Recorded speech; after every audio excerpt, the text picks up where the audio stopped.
blood. You look to your buddies, you look to your friends. There's only a couple guys in the whole world that make me love pro wrestling, and you're one of them. You know, all the bad shit you've heard about us, it's all true. But another thing that's true is we love professional wrestling, and that's why we're here.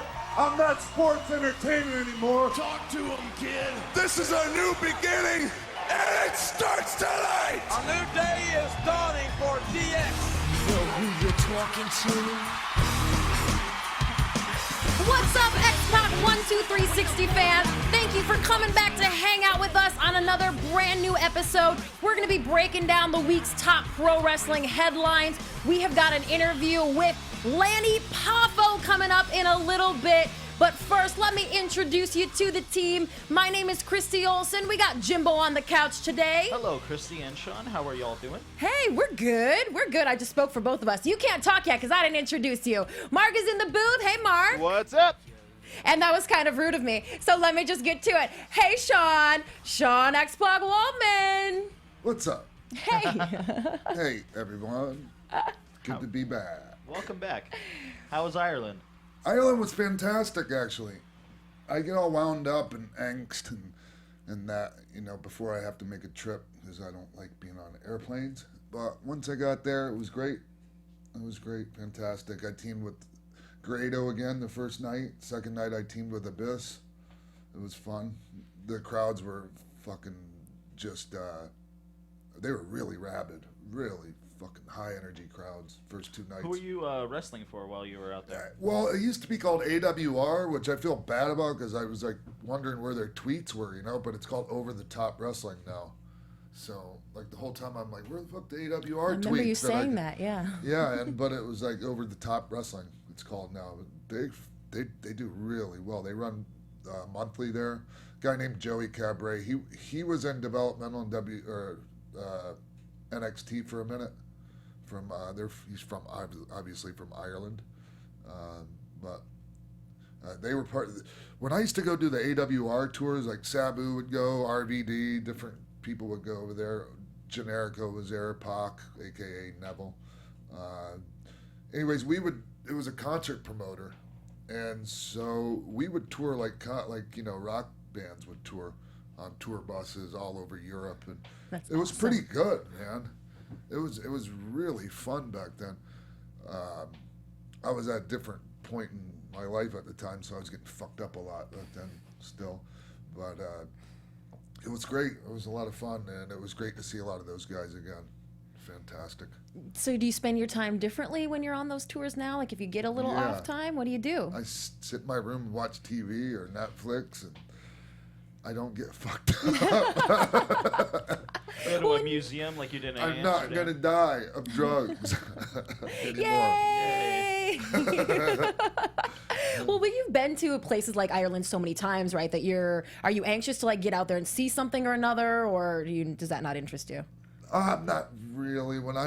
If I have a day off or something over there, you know, wherever I'm at, over here, yeah, I might go out and do something, go see things. But if it's just I'm there to work, I just chill out. I stay in my room until it's time to go to the building, and so I get my rest.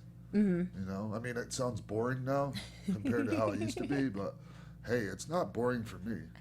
Well, I think we've heard enough of the exciting stories from back in the day to understand. Yeah, and every now and again, there's still some, you know, exciting, fun things that happen in my life. Yeah. Yeah. Anything else of late that you want to mention? Not really. No. We had a little Halloween action a couple days ago. Do you get into that or not really? I'm not huge into the holidays, but when I got home, I got to see my baby Gooch, my doggy. Aww. Yeah. Mark, do you got that picture? I can grab it. Yeah. Well, so I'm a huge. Everybody knows. Like, I don't know. Everybody that knows me knows I'm a huge dog lover, and I miss my dog. Yes. She's in Philly, and I'm here. So, but I stopped in Philly on the way here.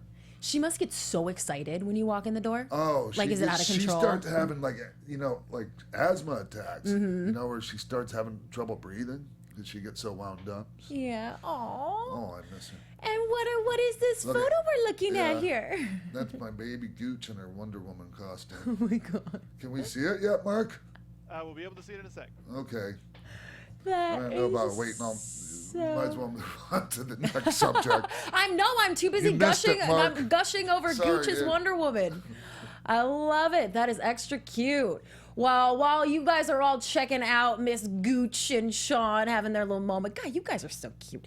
I love that. I want to remind you guys all that we are on YouTube and iTunes as well. Please rate, comment, and subscribe. Give us 5 stars. We appreciate it. And if you use a podcast app and you can't find us on it, we want you to. We need your help. You can help us submit to that app. Just copy our RSS feed. It is right there in the description box, and contact the app's support email. It's always easy to find. Thank you in advance. We want to make sure that we get out there to all of you guys with these fantastic interviews and these cute pictures of our dogs. And on that note, I think maybe it's time, because I know it is an action-packed week out there in pro wrestling. Let's move on to the X-Pac 1-2-360 news of the week. X-Pac 1-2-360 Wrestling News. Breaking down this breaking news story. This is hot off the press. Just about an hour or two ago, WWE announced a brand new show for the network called 205 Live. Shawn, I think you're going to like this one. This is an hour-long program, all for the cruiserweights. This is dedicated to the cruiserweight division. Mauro Ranallo and Corey Graves will be commentating. I know everybody loves them. And it's going to air live from the same venue as SmackDown, and it'll go on live on the network right after SmackDown. Don't worry, though. Talking Smack is still a thing. Talking Smack will air after 205 Live. So every Tuesday night, you're going to tune into SmackDown. You're going to switch over to the network and catch 205 Live with the cruiserweights, and then watch Talking Smack, and then you should probably go to bed because it'll be late by then. I guess. Well, that's great news for the cruiserweight Absolutely. roster. I'm curious.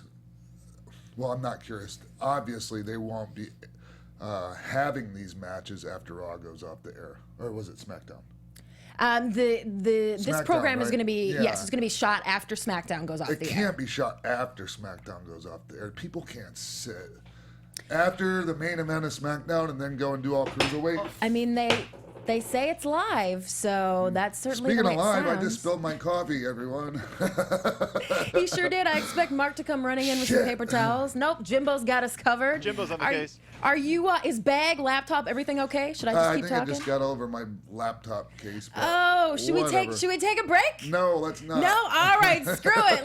Let the laptop go to heck. We have got news to report. Yes, so they say it'll be airing live after SmackDown. So, Yeah. but really, I mean, that's no different from a Raw crowd sitting for 3 hours, right? It's just after. Okay, look. You think it's too much? Yeah, it's too much. They're gonna have to shoot it before and then air it afterwards. They usually do shoot like the main event, the superstars before the Raw and SmackDown taping. So it would make sense if they shot all of the cruiserweight stuff before and then just aired it live. Yeah, they're gonna afterwards. have to do it that way, Mark. It's just you can't. It's like going backwards, and you know, I don't mean it. I don't mean Does that in a make the negative way, but does that mean the cruiserweight's the main event of SmackDown now? No, Exactly. that never.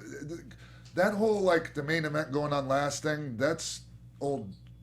That's just old theory. You know, whoever the main event is the main event. Whether they go on first, second, in the middle of the card, or last, they're still the main event. Hell in a Cell had 3 main events. Right. Yeah. All right. I watched a little bit of Hell in the Cell while I was in Ireland. What I caught the did end you of think? Some of, you know. A little hit or miss? Yeah, hit and miss. Yeah. What did you think of the ladies? I didn't see the ladies. No? Oh, okay. No, I didn't. Okay, they did close out the show. They were the main. They were the main event, according to whoever says that stuff. Okay. Yeah, no, I missed it. I missed that one. Cool. Yeah. Well, they were fantastic. It was a pretty good show. And let's move on to a little bit of UFC news. The first lady of the UFC, let's call her, Ronda Rousey, was on the Ellen DeGeneres show the other day, and when asked how long she will continue to fight in the ring, she said, "Not that long. This is definitely one of my last fights." She's referring to, she's going up against the UFC bantamweight champion, Amanda Nunes, in the main event. This will take place on December 30th in Vegas. Now, what's interesting about this is that she may just be kind of trying to drum up some interest in this show by saying that it could be her last fight, because there hasn't been as much in this one as previous fights, and actually ticket prices range from $75 to $600 for this, which are down quite a bit from the previous shows in that arena.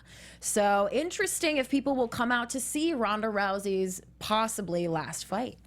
Well, I wonder what the next phase of her life is going to involve. I wonder if it's going to involve professional wrestling. Do we have our fingers crossed for that to happen? Would you like to see it? Well, if that's what she wants. I'm all about somebody doing what they want to do, not what everybody else wants them to do. You know, everybody's always, oh, one last match, one last fight. I'll come. Yeah, I mean, I get it. It would be nice, but think about like what the fuck they want to do. You know, with their life, what'll make them happy.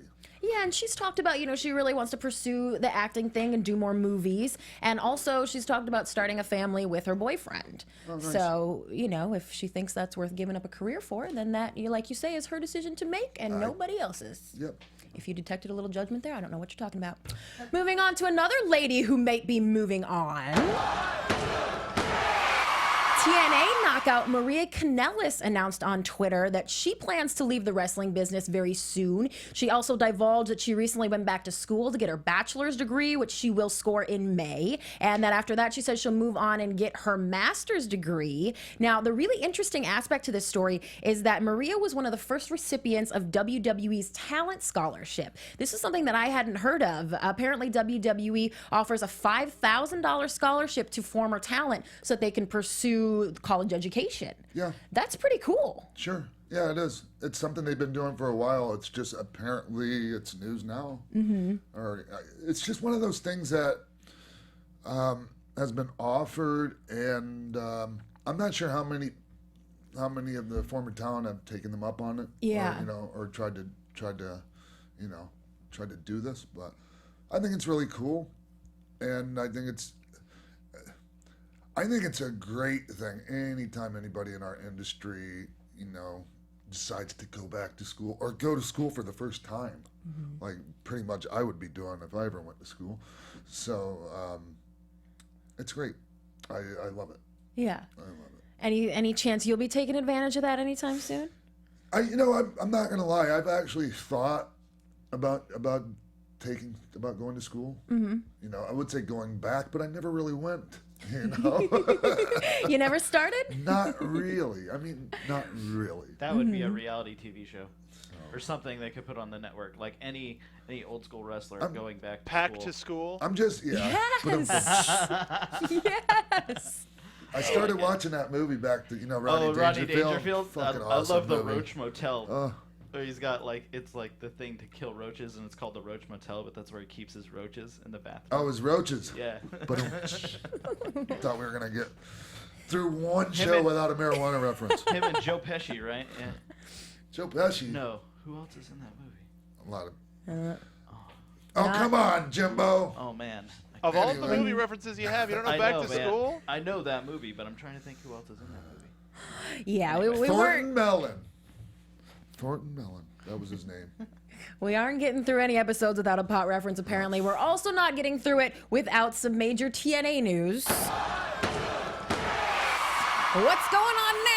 Well, we talked about Billy's court case last week. The update on that is that he was denied his court bid to take control of TNA. That happened just yesterday. Now, that doesn't preclude him from moving forward with a lawsuit against TNA, but he has had his control taken away as he had put in $1.8 million in loans to the company. And now what's going to happen is that Fight Network's distributor, Anthem Sports and Entertainment, will be paying him back. And so everyone's kind of assuming that that will give Anthem the majority control and that Corgan has been removed from ownership. Meanwhile, Challenge TV, which was the UK distributor of TNA and one of its two major sources of revenue, has dropped TNA beginning next year. Yeah, January of 2017. Yeah. It's not a surprise. They probably aren't sure like what the future of the company holds. Obviously, nobody is. Mm-hmm. So. Yeah, they were supposed to be shooting an episode of TNA totally at the compound. It was going to be called Total Nonstop Deletion. Oh, they're not doing it now? Well, it's been postponed. Reportedly, they didn't have the money to bring all the talent into the compound. So yeah, they were going to actually. I was talking to Abyss when we were in Ireland, and he was going to be. It was him and someone else versus the Hardys. Mm-hmm. Him and Crazy Steve. I don't know. Decay. I'm not sure. That's what their tag team is. Anyways, Impact. They were going to have it there and have fans come to the compound and, you know, do all that. Sounded pretty cool. Yeah, it did. Yeah. It did. I hope that they get to go through with that. We shall see, and I will keep you posted. Let's move on to a funny story. I gotta preempt with that because I don't know what you're gonna say about this one, Shawn. Breaking news headlines following this week's SmackDown Live taping. AJ Styles was locked out of his rental car outside in the parking lot. Yes, while fans stood by idly, taking videos and tweeting photos, he tried to kind of jimmy and get in there. He eventually was saved by security who helped him get into the car, and he rushed to the airport to catch a flight to Saudi Arabia, where he's got a match. Everybody's going over there on Thursday. Phew. I know, right? Close call on that one. File that right next to the... I fucking burped after breakfast this morning. Who gives a fuck? See, I mean, it's not like who gives a fuck, but like who gives a fuck? I mean, as far as news stories go, yeah, like people kind of care. It's cute, but like as breaking news, come on, everyone, shit. And it's not just one news site. No. They all picked this one up. There were videos and pictures and tweets. I mean, the WWE universe was up in arms Tuesday night over this news story. What happens if he doesn't make that flight? I don't know, man. Like, what does Vince do? Like, that's put him on the next one or something like that. Oh my God. I mean, go to Saudi Arabia. I don't know how long is that flight. Look, there's always a backup. Yeah. Trust me. Okay. When it's done right and WWE does things right, there's always a backup flight. There's always a way. Even when I missed all my flights, leaving home in Minnesota one time to go to a show, I was wrestling Kane in the main event in a cage match. And I missed all my flights. I was going to miss the show. But I drove to the signature terminal where all the charter flights are, and I just rented my own plane. What? Yeah, it cost me twice as much as I made for the show that night, but I made the show. I didn't miss it. How much? It was like 4 or 5 grand or something. It was only from St. Paul to Iowa, like Mason City or some kind of shit, Davenport, something like that. And this is like a little like personal plane, or this? Yeah, is it was a little Cessna. So it's just like you, a pilot, and a co-pilot, just chilling. Yeah. Did you feel like a baller, or were you worried about making the show? I was just worried about getting to the show on time. I actually got changed in the taxi cab on the way to the arena, and like I know this sounds like bullshit, but I literally pulled in and got out of the taxi, ran in through the back door, and my music was playing, and boom, out to the fucking entrance and into the ring. So then you called it all of the ring. ring. Oh man. Yep. Amazing. Well, see, from like a story that wasn't so much news, we got a great story from you. Is the reaction backstage like, dude, you almost missed it, or are they just glad you were there? Like, they don't care. Fuck yeah, you made it. It was like pat on the back city, and you know I was just gonna eat the cost of the ticket because it was my bad. They were just so happy I made it. They sent me a check for the, Awesome. Yeah. That's cool. Well, we got one last little feel-good story for you. Shawn, your friend Finn Balor is on the mend. As you guys all know, he was injured in late August and was expected to be out about 6 months. So this last week, he went from New York City to Orlando. You guys know what's in Orlando. And he showed up at the WWE Performance Center. He sent out a little tweet saying, having the privilege to come to WWE Performance Center and chat with Terry Taylor and Normal Smiley is a treat that I will never get tired of. So sounds like he's anxious to get back to it. Terry Taylor is amazing. People don't realize, a lot of people don't realize Terry Taylor is fucking amazing. What a learning tree to sit under. He taught me so much. You know, I know we're talking about Finn here, but he brought up Terry. Yeah, well, Terry isn't one of the trainers that you hear about as often as some of the others. Well, because he's not one that needs to be like, oh, everybody pat me on the back. I need all the credit. He's just fine sitting back and doing his thing and letting whoever else take all the credit. He don't give a shit. Yeah. Yeah. Well, He's have an you... amazing human being. I love Terry Taylor to death. Have you talked to Finn at all about his recovery? How he's doing? Not lately. No? No. I'm sure he's just fine, though. Yeah. Yeah, sure. And we will keep you posted as to an What would you in-ring say, like, return. the best branch of his learning tree would be? Like, is he really good at, like, backstage, or psychology, or, like, working with you in the ring, or, like... All the psychology stuff, in-ring psychology. Yeah. All the stuff that, you know, how to go from being a good hand or a, you know, guy that does some really great moves to a guy that you can draw money with. Yeah, because, like, you'll always hear he gets a bad rap for being the Red Rooster, and you'll hear the rumor, was he really supposed to be Mr. Perfect? I'm sure his name was tossed around, but there's only one Mr. Perfect, you know? And, I mean, Terry will tell you that. The right guy got that gimmick. There was no one else that gimmick was going to work on. And Terry, you know, you got to understand Terry game. You know, he's a huge fan of like Flair and, you know, the Harley Races and all these guys that were traditional wrestlers, and, you know, and then he gets there and, you know, he's got to spike his hair and put red paint in it. And, you know, he wasn't digging it. If he would have embraced it, he would have made a lot of money with it, though. He really would have. Vince, that's how Vince is. But I was very fortunate. Terry was my very first opponent on the road in WWE.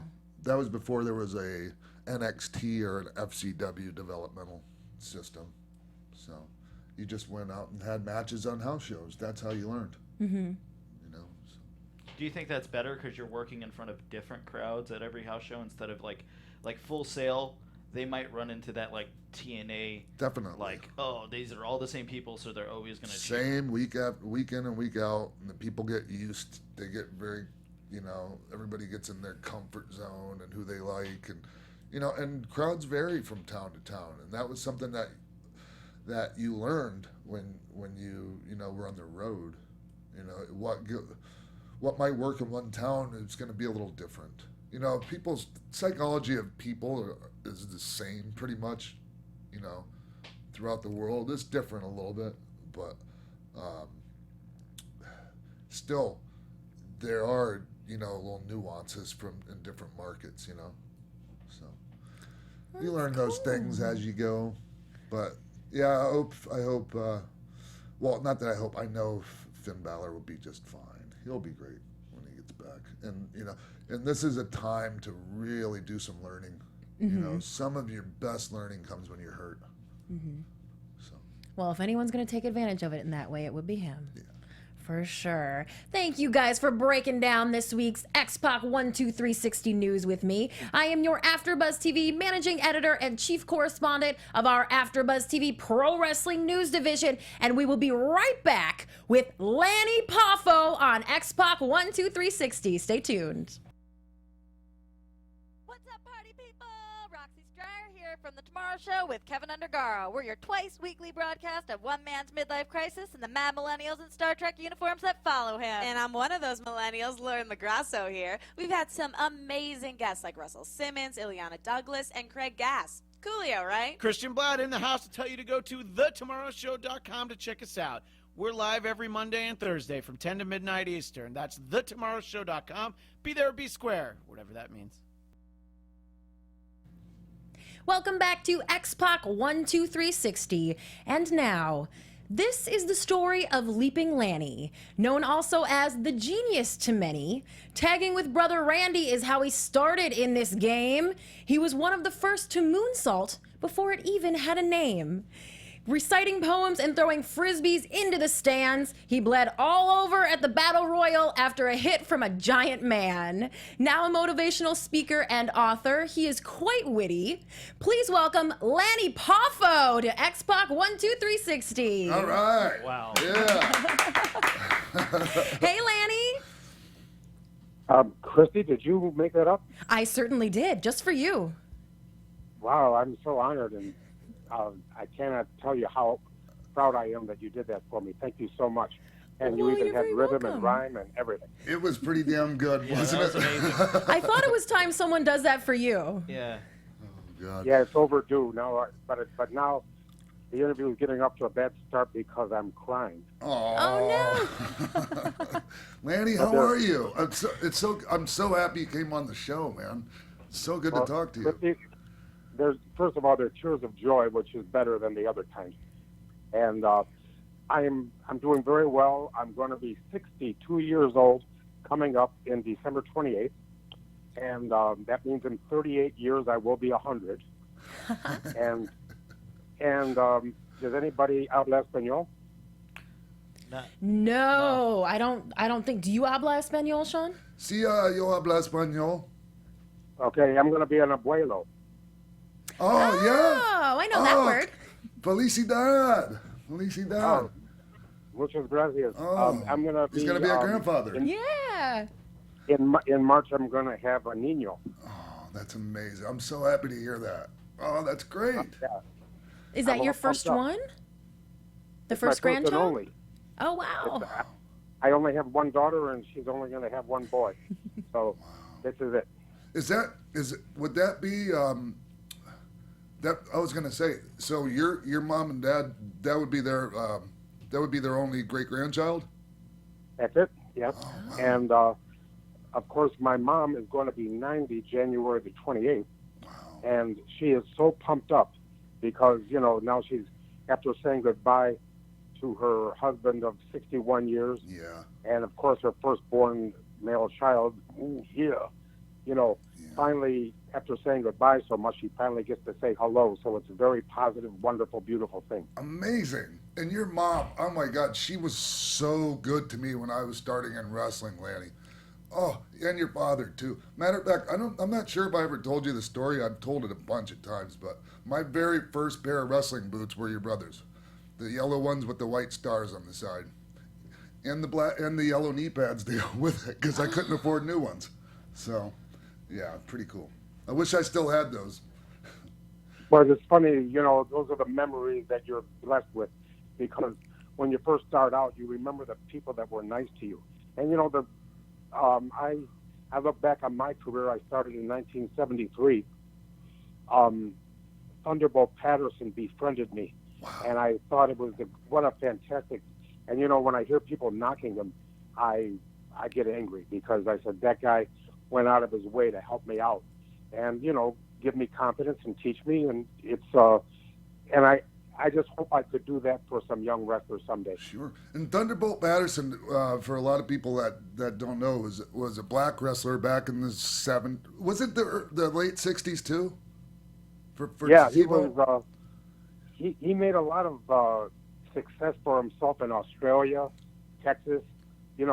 Back when things were just territories. Yeah, was he in Australia for Jim? Jim Barnett. Jim Barnett. My bad. I can't believe I had a brain fart on that. my boy. My boy. I can't believe you forgot me, but my boy. So, yeah, and he did very well in Charlotte and Atlanta. Where he was like a demigod. Yes, he was, and so, he had amazing mic skills.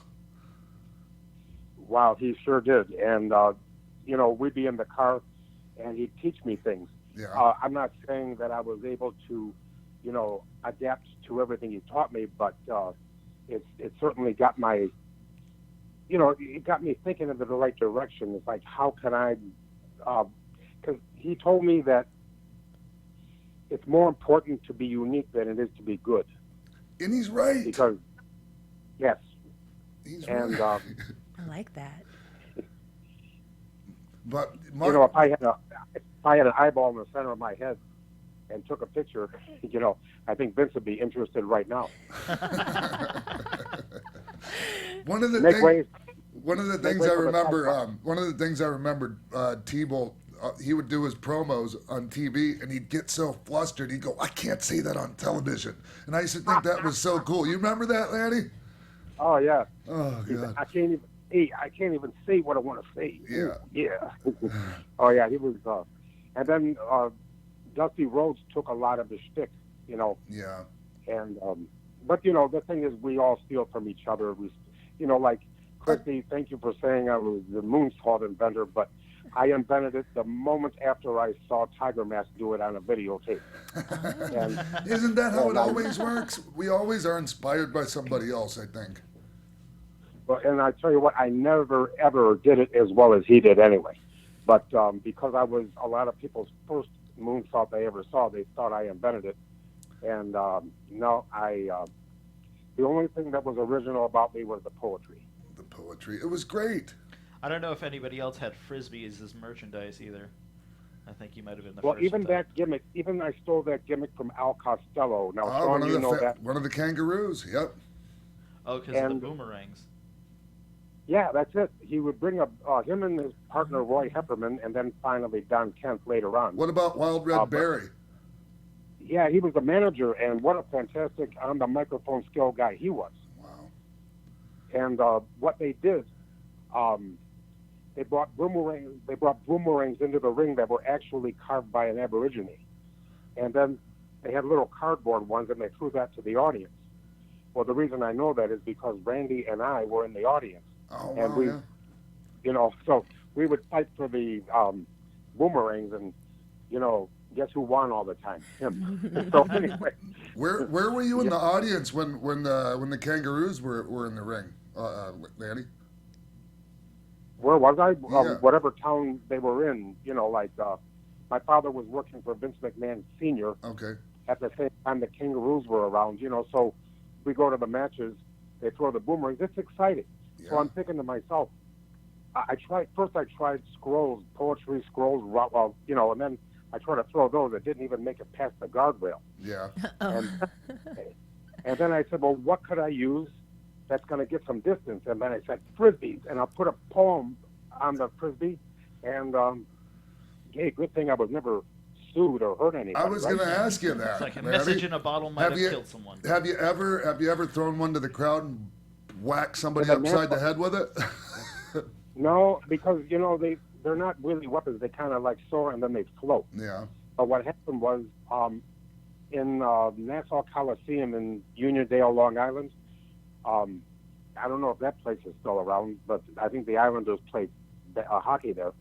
I threw a frisbee out, and like a small guy was going to catch it, and then a big fat guy knocked him over.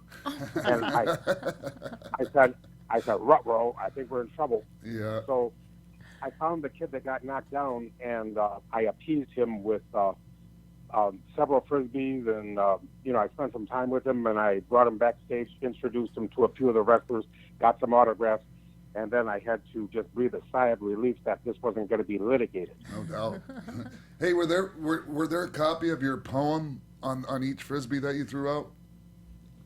Yeah, there was a generic poem that I wrote, and then when I would read the poem, I would flip it over, and it would be on a piece of paper in the frisbee, the actual poem for the evening. So, of course, now I have an iPhone, and things are much easier. Hey, Lanny, but you know, going backwards quite a bit. You know, people know that Randy was a baseball player, and that before he got into wrestling. What was your athletic background? Because obviously, you're a hell of an athlete. Were you into gymnastics? Were you a gymnast at all? Yeah, but not great. You know what I'm saying? First of all, you remember Mary Lou Retton? Yeah, of course. Okay, I actually did a poem for her. She was in 1984 first. I think she's the first American to win the gold gymnastics gold medal. Of course, you know. So before that, like I was about 8 years old, and my parents had some friends, Carl and Louise Ingstrom. They had a place in Oak Park, Illinois called Ingstrom's School of the Dance. And Carl Ingstrom is the guy that broke my father into the wrestling business.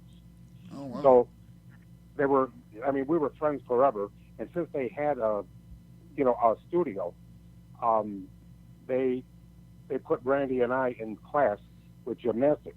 Randy lasted 2 weeks. I liked it. I stayed. And so I competed in gymnastics for 2 years, from 8 years old through 10. And then I realized that I was not getting any better. You know, I had reached the level. And I had the wrong body type for a gymnast anyway. Yeah. So what I did was I continued my gymnastics, you know, on the lawn or in the living room or whatever, but I never competed anymore. So, you know, it's like I realized that I wasn't going to get any better. So any I amateur? have like a. I'm sorry. Yes. Lanny, any amateur wrestling when you guys were kids? Yeah, and I'll tell you what. I was an amateur wrestler in high school, and I wasn't great, but I was very, very good. And the thing about it, Randy never wrestled, and he wrestled. I wrestled in high school. He didn't. He played basketball and football and baseball. And even though I was a wrestler and he wasn't, even when I weighed 230 pounds and he weighed 180, maybe 170 when he just got out of baseball, we went upstairs to the mats and he beat me at wrestling. And I said, I can't believe it. I've dedicated my life to wrestling, and he beat me. What do you and think? Then I didn't feel so bad when he wrestled Bob Roop, who was in the 1968 Olympics, and Randy actually beat Bob Roop. Of course, Roop was out of shape by then, you know. So there's always some excuse. Was that when Bob worked for your dad? Yes. I heard Bob tell a story about some challenge for the people in the crowd to get out of the sugar hold, and your dad had to pay up. Is that true? That's right. That's right. I wasn't there that night, but it was in Frankfort, Kentucky, and I'll tell you what, I actually met the guy that got out. You know, when you put the sugar on somebody, if they're skinny, they have a chance to get out more. You see, but if they're kind of fat or muscular, they're kind of stuck. You know, that's one thing where it's like getting out of the noose. Yeah. So, but I wrestled Bob Roop several times in the locker room, and he beat me every time. Well, he's an Olympic wrestler, for Christ's sakes. What is the yeah, he's an Olympic wrestler, but he lost to the Macho Man. Wow. That's impressive, man. Holy shit. See, Randy had athletic. He was athletically gifted. Yeah. He was gifted in many ways, but I mean his quickness, and he had tendon strength. So even before he built his physique, you know, he had the kind. When he grabbed you, you know, that was it. Now, if I grab you, Shawn, you can get out. Oh, come on, Gary. if he grabs you, you kind of through for the evening. Yeah, I remember shaking his hand, and you know, feeling the grip there, and you know, people like everybody knows it's legendary that Randy was like the most intense guy walking. You know, he was. Well, I'll tell you what. I'm going to say not as much as Chris Benoit. Well, that's kind of apples and oranges, though, really. Well, I'm just saying, when they say he's intense, what does that mean? You know, he was never arrested. He was never, you know, he had a pretty clean record. And then his autopsy report, you know, there was nothing in there to be, you know, to be noticed. Right. You know, it was like a ventricular fibrillation at the age of 58, which is about the year it happens. So I know apples and oranges, but you see, here's where, the thing is, I'm a little sensitive to that thing intense because, did you see the DVD, the Macho Man WWE? No, I didn't, Lanny. The most recent one that you did with them? The one that WWE put out. Yeah. And, you know, there were just some people that were, let's just put it this way, speaking ill of the dead. Oh, really? Now, well, I'm just going to say that, like, for example, I'm a one-time loser in the marriage game. So I don't go around giving marital advice. Right. You know, that's a good policy to have. Yeah, but the thing is, they had people that had been married and divorced like 2 or 3 times. They were on there saying that Randy locked Elizabeth in the locker room. I happen to know this is false because I was there. Yeah. You see what I mean? First of all, Elizabeth didn't want to be taking a shower with Brian Knotts. Oh, God. Do we have to bring his name up right now, Lanny? Yes, I needed to bring it up because the thing is, put yourself in her shoes. Yeah. She didn't, you know, she was, these wrestlers were not the Boy Scouts. They were That's right. using people's suitcases for toilets.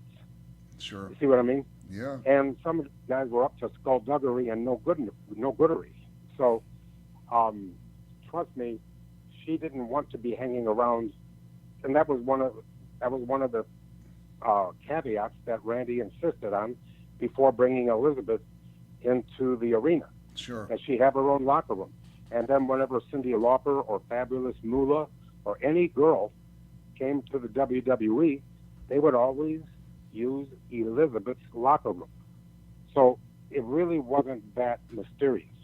And yet, but I'll tell you, Shawn, watch the DVD, and you'll see the word intense brought up a lot. But I'm saying, was he intense? Well, he was motivated. You know, let's put it this way. I should be so intense. I was that was what I meant by it, was just like working with him, being like knowing, like I teamed with him at Survivor Series, and just how he approaches his matches, and you know, and just how he approaches his business, or how he did, you know, that was the intensity I was talking about.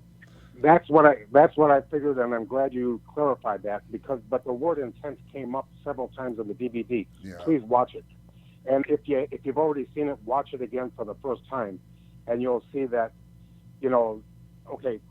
But anyway, yes, I'm glad we cleared that up because, you know, it's such a beautiful day, and let's stay positive. But yeah, for sure. Something I really enjoyed in this DVD was when you explained where the "ooh yeah" came from.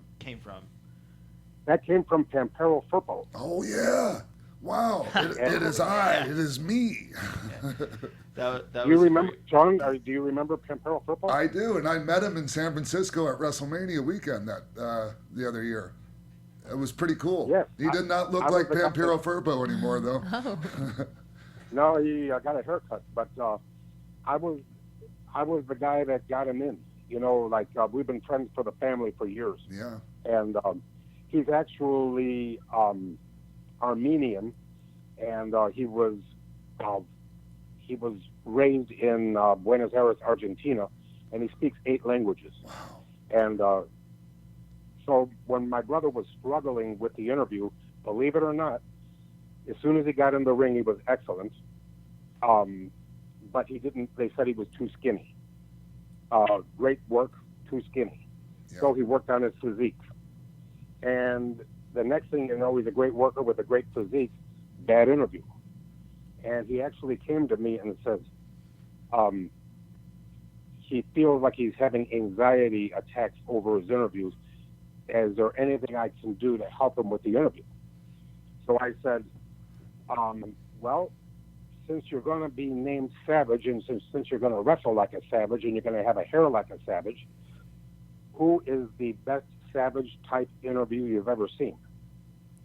And he says, he thought about it for about a minute, and he says, it's a cross between Pampero Firpo and Curtis Iakea. Oh, wow, King Curtis.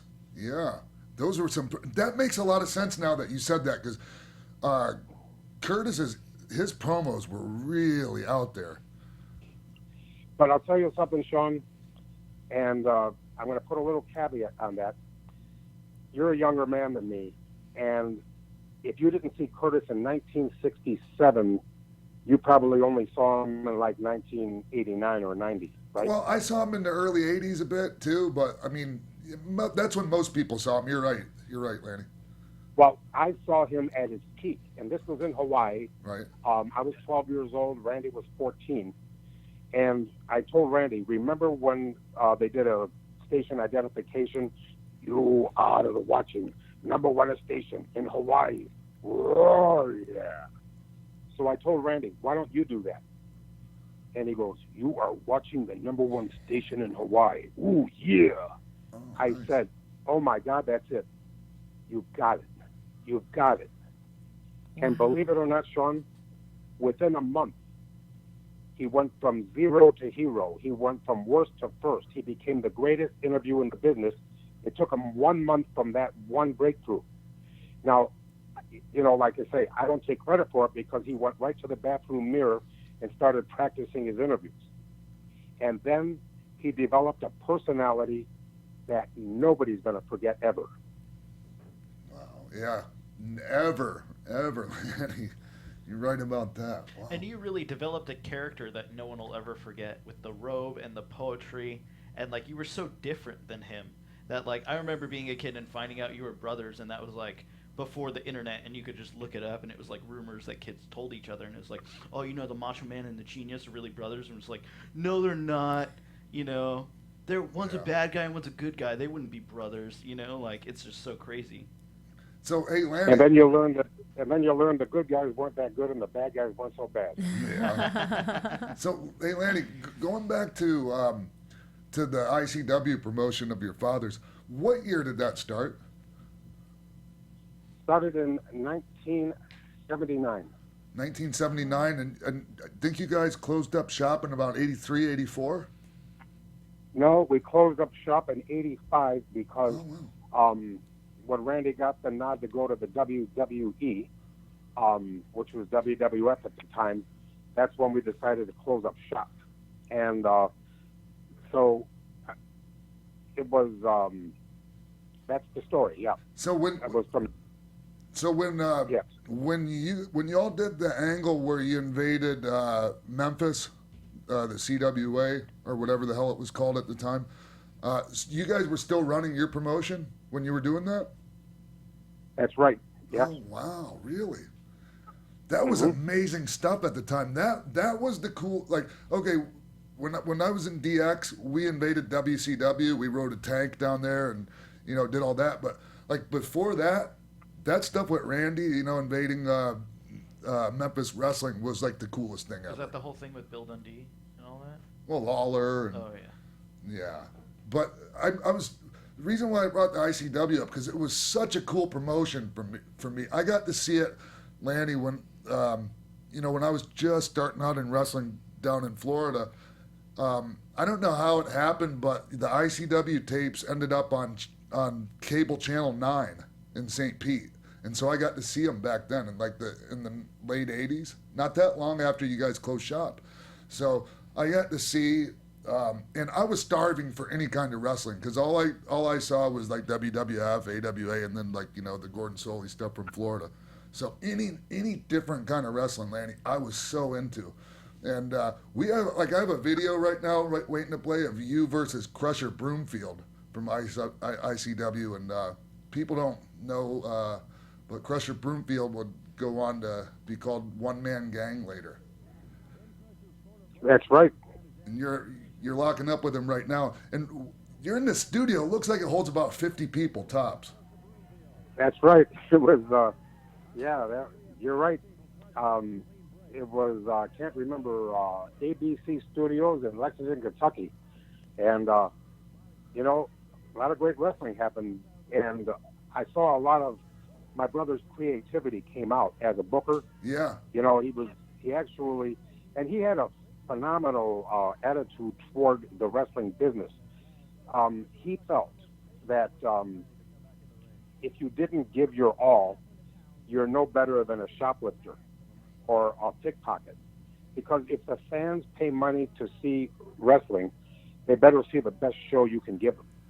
And he didn't appreciate these real fat heels that would reach into their tights, pull out a gimmick, and scratch your eyes, and hide it from the referee, and call that which would be okay if that's just some of the things you did. Right. But if that was all you had, he thought you didn't belong in the ring.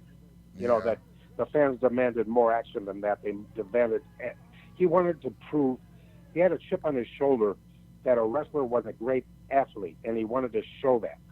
Sure. So hey, there were so many cool guys that came in and out of ICW. Even my teacher, the great Malenko, came through there. You had Rip Rogers, Ron Garvin, Pez Watley. Jesus, I could just go on, really. And you were the top babyface there, weren't you? Pretty much. I would say Ronnie Garvin was. Okay. And I was up there as the promoter's son. You know, like, yeah, but that's important, though, Lanny. That's important. Like, if your top babyface screws off, I mean, at least they can count on you. I was the George Goulas of the territory. Come on, don't do that to yourself, Lanny. You're no George Goulas. Did you ever work for Nick Goulas? Yes, I worked for Nick Goulas for 2 years. I was curious about that. Curious. Yeah. Is is the reputation deserved? Yes and no. Okay. Here's the Tom Ernesto was the booker, and he was always a friend of the family. And I was on a guarantee. And when I say guarantee, I mean the minimum was the maximum. Right. So I was just doing fine. I was happy there, and I certainly did love the area. But if I was working per diem or, you know, just on the house, it wouldn't have been good at all. Right. But no, it was 2 years well spent there, and I enjoyed it. Yeah. And didn't make the newspaper for, you know, car wrecks or whatever. Sure. So, but as far as ICW, you guys pretty kind of had a reputation as being the outlaw promotion, didn't you? Yeah, that's the reputation. Of course, you know, I had absolutely. See, I was. When you say my father was a promoter, that's true, but I was 1/3 investor, 133% in the pie chart. Yeah. That's how it began. You know, I put up 1/3 of the money, Randy, and then my father, and then we were in it together. It certainly wasn't my idea.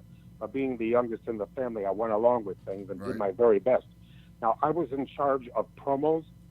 I was the guy, believe it or not, I painted a green screen and cooperated with the studio to put color slides so that we could talk in front of a green screen instead of, you know, like the weatherman. Sure. Back in 1979, that was a huge thing. Yeah.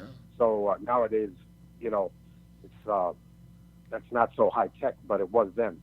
And then I was in charge of the photography. I was in charge of the writing because I am a writer, and of the what do you call the programs and things, the merchandise. I found a company that would make lithographs of black and white pictures for 6 cents a piece, and then we sell them for $1, and that's 94% profit, which is a good deal. That is truly genius. Yes, and then what was really great, if a guy didn't sell, we would put him in grab bags. Yeah, I had some of those grab bags, Lanny. Speaking of which. And then Pez Watley would make fun of you and say, "You just went to the grab bag." Yeah. You know, like you didn't sell. Yeah. That was funny. Yeah. But, Pez was one of the great interviews in the country, I thought. He was great. I loved it when he had the mop, the wig on. That was pretty good stuff. Oh yeah, that was fun. People are listening to this or watching right now and going, wonder what they're talking about. But you can go look all this stuff up after the fact and go and watch the stuff that we're talking about here. It's all classic stuff. Well, you guys are giving them better insight than they'll get anywhere else anyway. Yeah. But Lanny, well, I'll tell you what, I don't know what the funniest thing that ever happened to you, but one time I almost died laughing was I was on a trip. There was this guy, Big Willie Monroe, must have weighed 600 pounds. He was an African-American gentleman, and when you got in your car, your shock absorbers were all messed up, okay? Yeah. And so Pez decided to get on his case. So we're in the car, and he said, "Big Will." That's Pez. So, Big Will. He says, how much do you weigh? He says, I weigh 400 pounds. And he says, damn. He says, only Andre the Giant is bigger than you. He says, well, I'm going to have to cut down on salt. He says, cut down on salt. You better do better than that. He says, because you don't got to go to the big man store. You got to go to the real big MF store. Jesus. So for some reason, I thought that was funny, and I couldn't stop laughing forever. I still think it's funny because you have to be with Pez. He was like merciless, just And I know that you don't know the name of the Joker and the Jokey, Christy and Jimbo. You don't know those names, but trust me. When you're in the car, you got to have your fun. Oh, yeah. You got to have a few laughs, otherwise it's just boring. Oh, for sure. And hey, Pez was a hell of a powerhouse too. He was like a powerlifting champion at one time. That's right. He was a great amateur wrestler at the University of Tennessee at Chattanooga. Yep. And he was a power lifter. He won many events in amateur powerlifting. I'm sure. I can't give you the numbers of what he squat, deadlifted, and benched, but it was a hell of a lot more. The total was amazing. Yeah, it was incredible. And the guy could get up. He wasn't a tall guy, and he was pretty wide, but he could get up for a drop kick like no one I ever seen back then. Amazing. That's true. And then he did a semi back flip on top of it. He did kick, and then he'd arch, and then he kind of landed his, on his.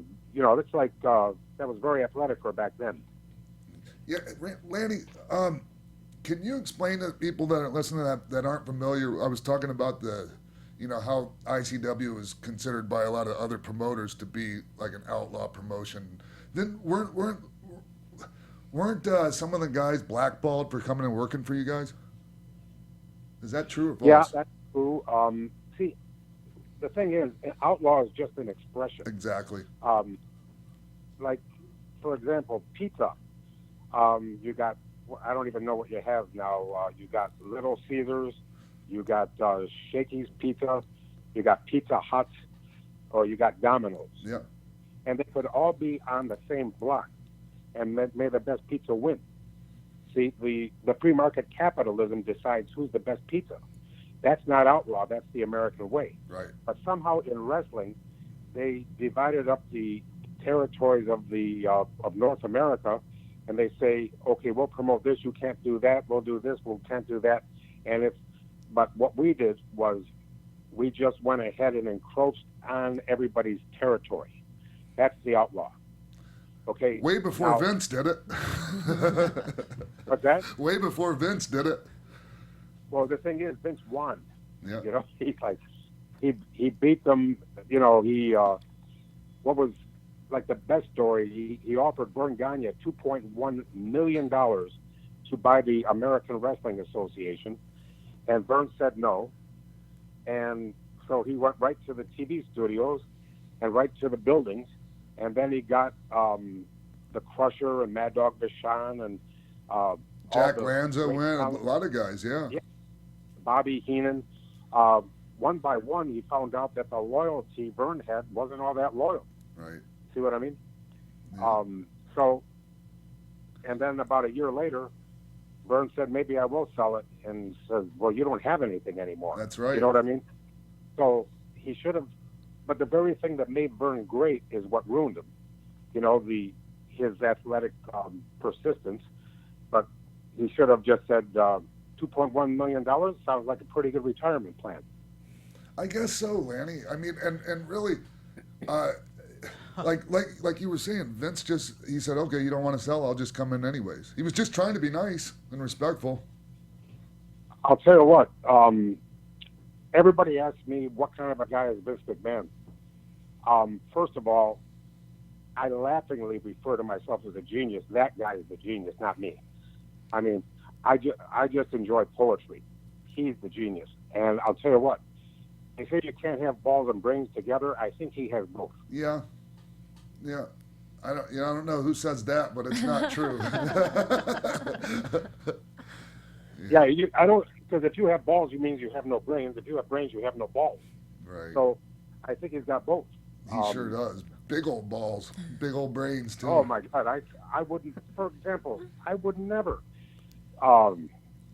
take the risk that he takes. And then Shane McMahon in Dallas, did he not throw himself off of a steel cage onto a table? He did. I was there, and that really upset me. I'm going to be honest with you, Lanny. When I saw him just standing there before he even jumped, I just had this pit in my stomach. I'm not going to lie to you. I started tearing up, like I was really that concerned for him, you know? I'll tell you what, though. See, gravity is real. Yeah, it is. And listen, I know we've been joking around, but please take this in the right way. I'm not being disrespectful because I love Owen Hart. Yeah. But it was any further up, I think it was Owen Hart distance. You know what I mean? Yeah. You cannot take it. You can't take that fall. Yes. You're not meant to take that fall. Yeah, But I don't think know how he anybody's did it. taking what you're saying the wrong way, Lanny. It's true. Like, how much higher could he have gone and still made it? I mean, well, the thing is, what happened to Owen Hart was a horrible accident. Yeah. But this here was an intentional stunt. And I thinking to myself, you know, as much as I love money, there was no money that would get me to even try to climb the cage, let alone jump off of it. I can't even relate because I have a fear What's of heights. I have a huge fear of heights, Lanny. So I mean, I start cringing just thinking about it. What do you think about Jeff Hardy wanting to come back and top that jump at WrestleMania and like his last WrestleMania moment and hoorah in WWE? I don't know. Do you think they'd let that happen? Well, or do you think they'd say I am not even in that. I don't see. I can't knock a guy that wants to do something. You know, I have little projects that I enjoy doing. You know, and but I don't know. Do you remember the Snake River Canyon jump by Evel Knievel? Hell yes, hell yes. The guy that made his rocket was the guy that cast me in my first movie, named Kai Michelson, the Rocket Man. Anyways, Really? yeah, of course. I mean, I remember it was 1974, and I went to the Atlanta auditorium, and I had some friends with me, and it was $10 to get in, and I remember when David Frost, I think his name was the guy that interviewed Nixon. Yes. Yeah, David Frost. Yeah. And 10-9-8, and when we got to 3-2-1, everybody was holding hands.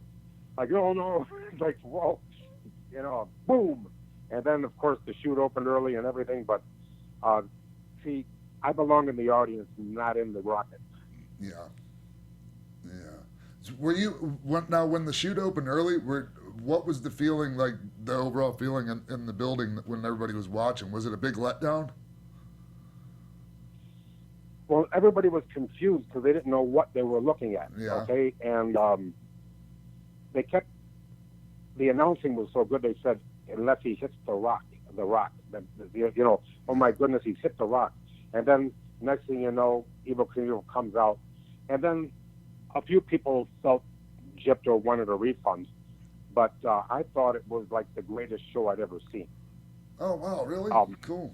Yeah, they even had preliminary things of daredevils, like about 5 preliminary acts of, you know, different people that do daredevil work. Yeah. And then the main event of the evening, and the way they promoted it, I don't see how you could want a refund. Yeah. Well, obviously I wasn't around, or I don't remember when it happened, but I just remember watching and I don't know. It was like you said. I was a little bit confused as a kid, and I also thought that it was the Grand Canyon that he was jumping, not Snake River. For some reason, I had that in my head for a lot of years.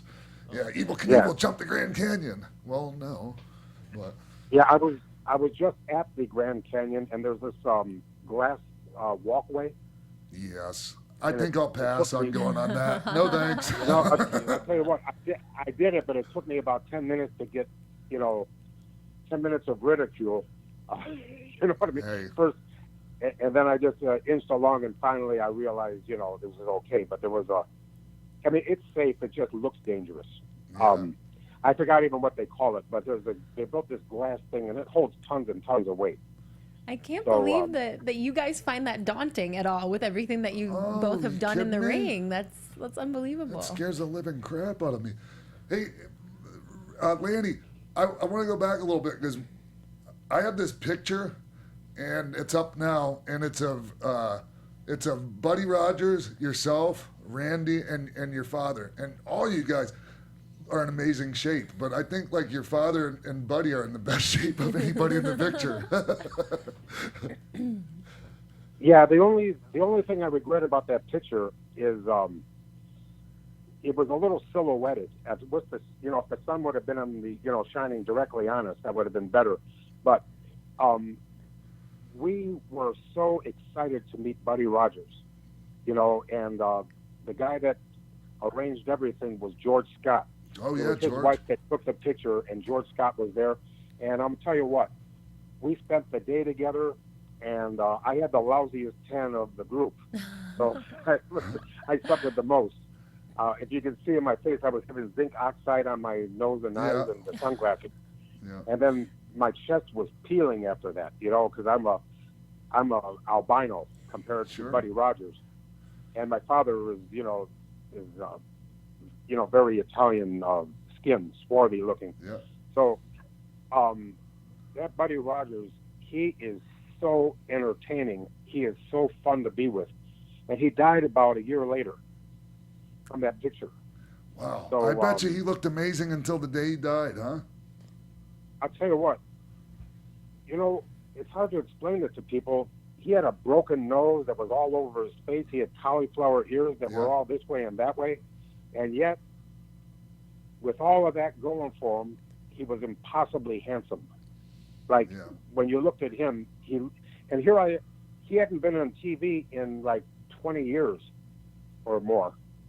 And he still looked like the main eventer, and I looked like I fell out of a cat's ass. You're right about the tans. You're the whitest one in the picture. I know, and if you could see me now, I'm even whiter. I avoid the sun, and I hide from it. Yeah, but like looking at this picture and thinking of your father, it brings me back to like when I first started going and seeing your dad on shows.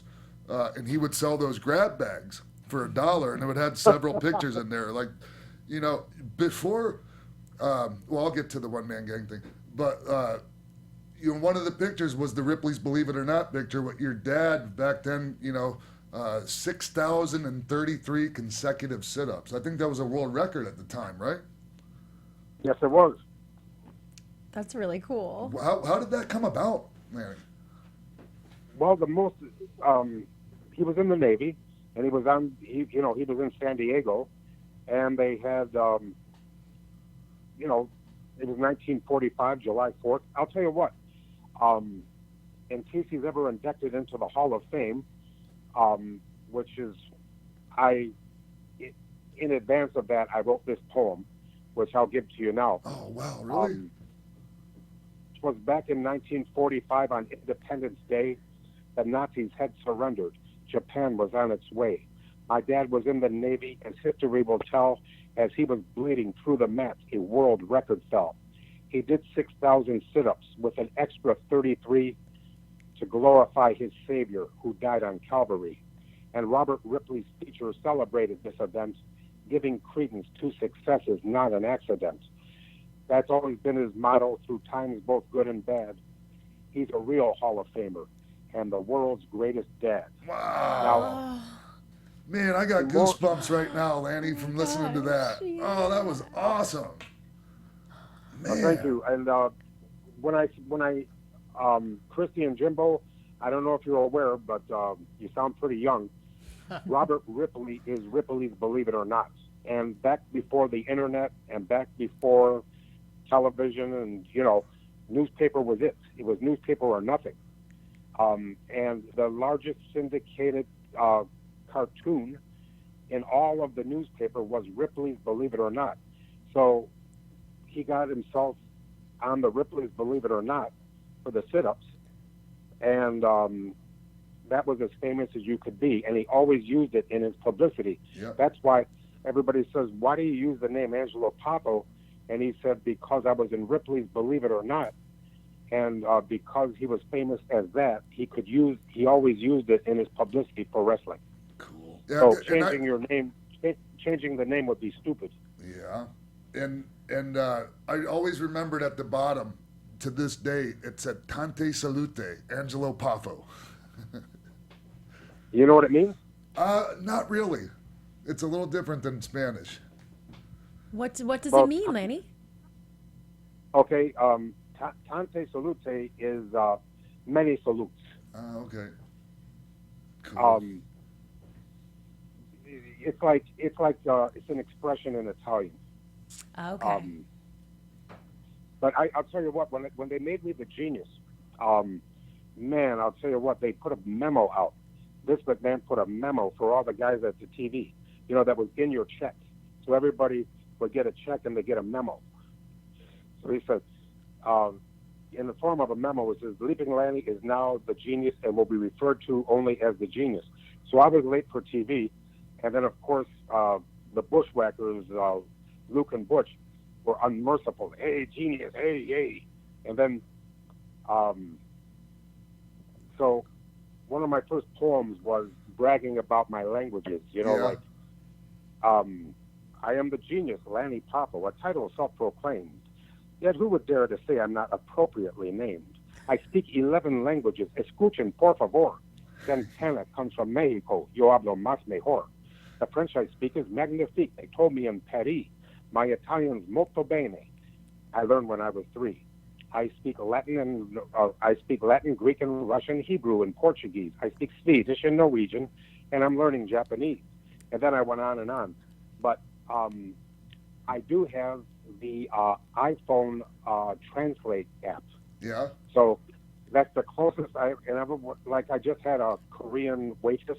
Yes. And I put something very nice about how pretty she was on there. Boom.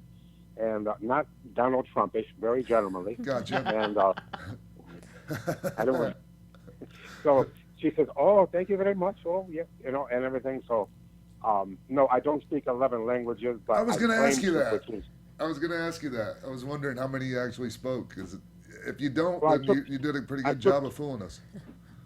I took 2 years of high school Spanish, and I was in Ecuador for about a week, and I got along very well. But they speak a lot of English there anyway. But I can ask, well, ¿dónde está el cuarto de baño? Where's the like bathroom? Yeah. Actually, ¿dónde está el baño is what they say, but we learned it, the quarter of the bath. Lanny, I was curious. It just kind of popped into my head. How did you end up with the interest and love for poetry? Okay, there's 2 things that change. It's amazing what happens in your life, right? I was 9 years old, and I was totally shy with girls. Yeah. And then I didn't have game. Game, sure. I can relate to you on that one. Me neither. Okay. So then my 5th grade teacher, she just got out of college, and she is gorgeous, and she is wonderful and beautiful, and she frightened the hell out of me. I didn't know what to do about her. You know what I'm saying? I said, and then she smelled good. I just remember the perfume. And so 3 days into it, I haven't said a word. Okay? Yeah. So, a timid fool. But I knew I loved her. I didn't know anything else. And she says, Mr. Poffo, I want to see you at 3:20. And right away I thought the worst. Like, what did I do? I haven't said a word since we, And so at 3:20, that's when class got out. I go up to her very sheepishly, gingerly, full of trepidation.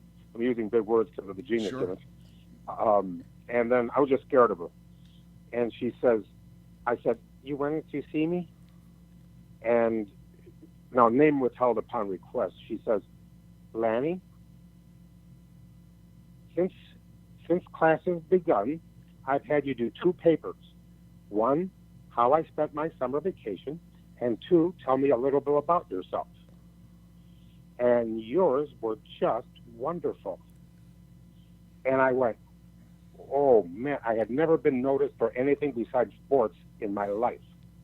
And this was something not sports. And my ego went crazy. And if I were a dog, my tail would have been wagging. Oh, yeah. And I said, she likes me. She likes me for my writing. So I was like, the baby, you ain't seen nothing yet. Right. And from then on, it was because she discovered my writing. From then on, I would pour my heart into whatever I wrote. And here's the thing. Then, let's see, right before my first book was published, Wrestling with Rhyme, We have a picture of that, too. I ran into her again, and I dedicated my book to her. And then we became friends, and now she's 76 years old. She's a grandmother, going to be a great-grandmother pretty soon. And the other thing, and I didn't want to negate this, I didn't mean to tell 2 stories. That's okay. But when I was wrestling in Nashville, a strange-looking bald-headed man came up to me at the fairgrounds and said, "Hey, I'm a big fan of yours. We've got an entourage. I've got people with me. I've got nephews and everything. We're all going out to eat afterwards. Would you come with us because you're our favorite wrestler?" And I didn't know who this guy was, but it's a free meal, and I've got it seemed like a kind of a strange man, but I didn't know who he was. And then I'm talking to him, and it's Shel Silverstein. Do you know who I am? Yes. Do you know who that Oh my is? gosh. Yes. Wow. Explain it to people that might not know. Okay, well, first of all, I'm sitting there, just being nice and everything. And working for Nick Goulas, I was a big fish in a little pond. It was just a territory, but Tom Ernesto was the booker, and, he liked me. So, and I was already doing the interviews with poetry in it. You see what I mean? I always try to get the poetry in. Sure. Because it was like, it was part of me, and it was how I wanted to get over, because I knew that, just like Thunderbolt Patterson said, it's better to be unusual than it is to be good. So, so I said, wait a minute. Shel Silverstein, did you write The Giving Tree? And he says, yes. And I said, that's the most beautiful book I've ever read in my life. Wow. And he did the illustrations too. Mm-hmm. And then here's what happened. We lost touch. And then I had my divorce, and I went to, I was in Dominican Republic, and I was just, I was at a very big low part of my life, because, with my daughter and everything, and the divorce and everything. Sure. Oh my God, I was just miserable. And then I went, it's funny what happens though. Then I go to Dominican Republic, and I'm thinking to myself, what am I feeling sorry for myself for? These people are absolutely, they have no esperanza. They have no hope. Yep. And yet they have sonrisa. They have a smile. They're happier than I am, and I have everything, and they have nothing. And I'm thinking to myself, I should slap the hell out of myself for being ungrateful. Yeah. You see what I mean? It's just because I have a bad marriage or something, or I have a divorce with my daughter, or this and that. These people are happy with nothing. They have nothing. And they're happier than me, and that's wrong. I should be happier than everybody in the world. So I get back to we're in Miami, and I recognized Shel Silverstein, but I wasn't sure it was him. Because I'll tell you what, he looked terrible now. Yeah. I mean, the years had been murder on him. And so I got a little bit starstruck, marking out. So I said, excuse me, but are you Shel Silverstein? He says, yes. I said, well, I used to be Lanny Poffo, Leaping Lanny. Then I became the Genius. My hair is different. Lanny, I know you. Don't worry about it. Okay. And we sat down. We talked and talked and talked. And then I made a big mistake. I said, I've got an idea for a book. Do you think it would be a good idea for this, and this? And he looked at me like I was, he looked at me and it was a bad look. Yeah. And he says, I thought you were a smart guy. I guess I'll have to reclassify you. Yeah, did you find out what he meant? I said, what did I say? What did I do wrong? And I thought to him, I just shut up and let him talk. And he says, and here we are in the middle of the Miami airport, and this is before, the September 11th. This is way before. Okay, so, this is before you had to watch yourself at an airport. But still, it's a public place. He says, do you mean to tell me that you feel something in your heart and you're asking me permission to write about it? Just because my name is Shell effing Silverstein? Wow. He says, we got freedom of speech. Speak! Nice. And he screamed it. And when he screamed it, I said to myself, why is this crazy old man yelling at me? And then I've come to realize he wasn't a crazy old man. I was a lazy young man, and he knew it. And that was his way to motivate me. Nice. So the only thing bad that I can say, I wrote a book about smoking, but it didn't get published till 2004. Unfortunately, Shel Silverstein died in '99. Right. Well, I remember when your Wrestling with Rhyme came out. That was in the late '80s, like '88ish, something like that. '89. '88. Yes. Yeah. '88. And then Limericks from the Heart and Lungs came out in '04. And I'll tell you what, it would have meant so much more if he would have been alive, so I could say hi here. But what a great man he was, and what a fantastic impression he made on me. And if you haven't, please read the book, The Giving Tree, or read you don't have to buy it. It's on YouTube. Go on, look on YouTube and get The Giving Tree, and then it's like animated. Right. And then, or Where the Sidewalk Ends, or Light in the Attic. And this man is phenomenal, and he really inspired me, to do what I did in the ring. Nice. That's pretty cool. That's an awesome story, Yeah. Lanny. It's an awesome two stories. But the best part of the story is I still have a relationship with my 5th grade teacher, and here's the dedication in Wrestling with Rhyme. They said she had 6 months to live, but she was in the hands of God, not just the lab report of some physician. Well, many years have come and gone, and I just saw her yesterday.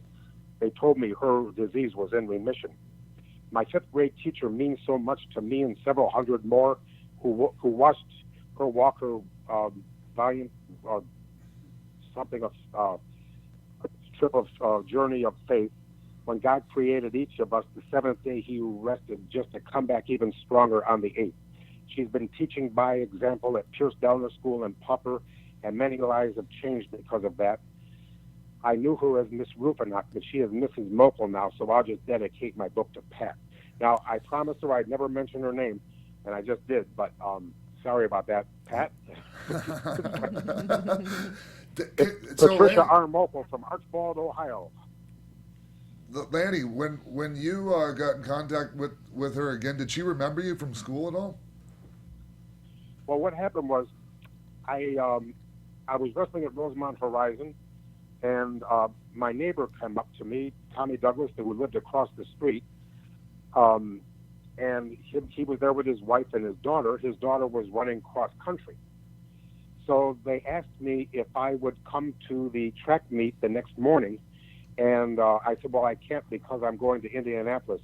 They said, come to the track meet, we'll drive you to Indianapolis. So I got, obligated. So, right.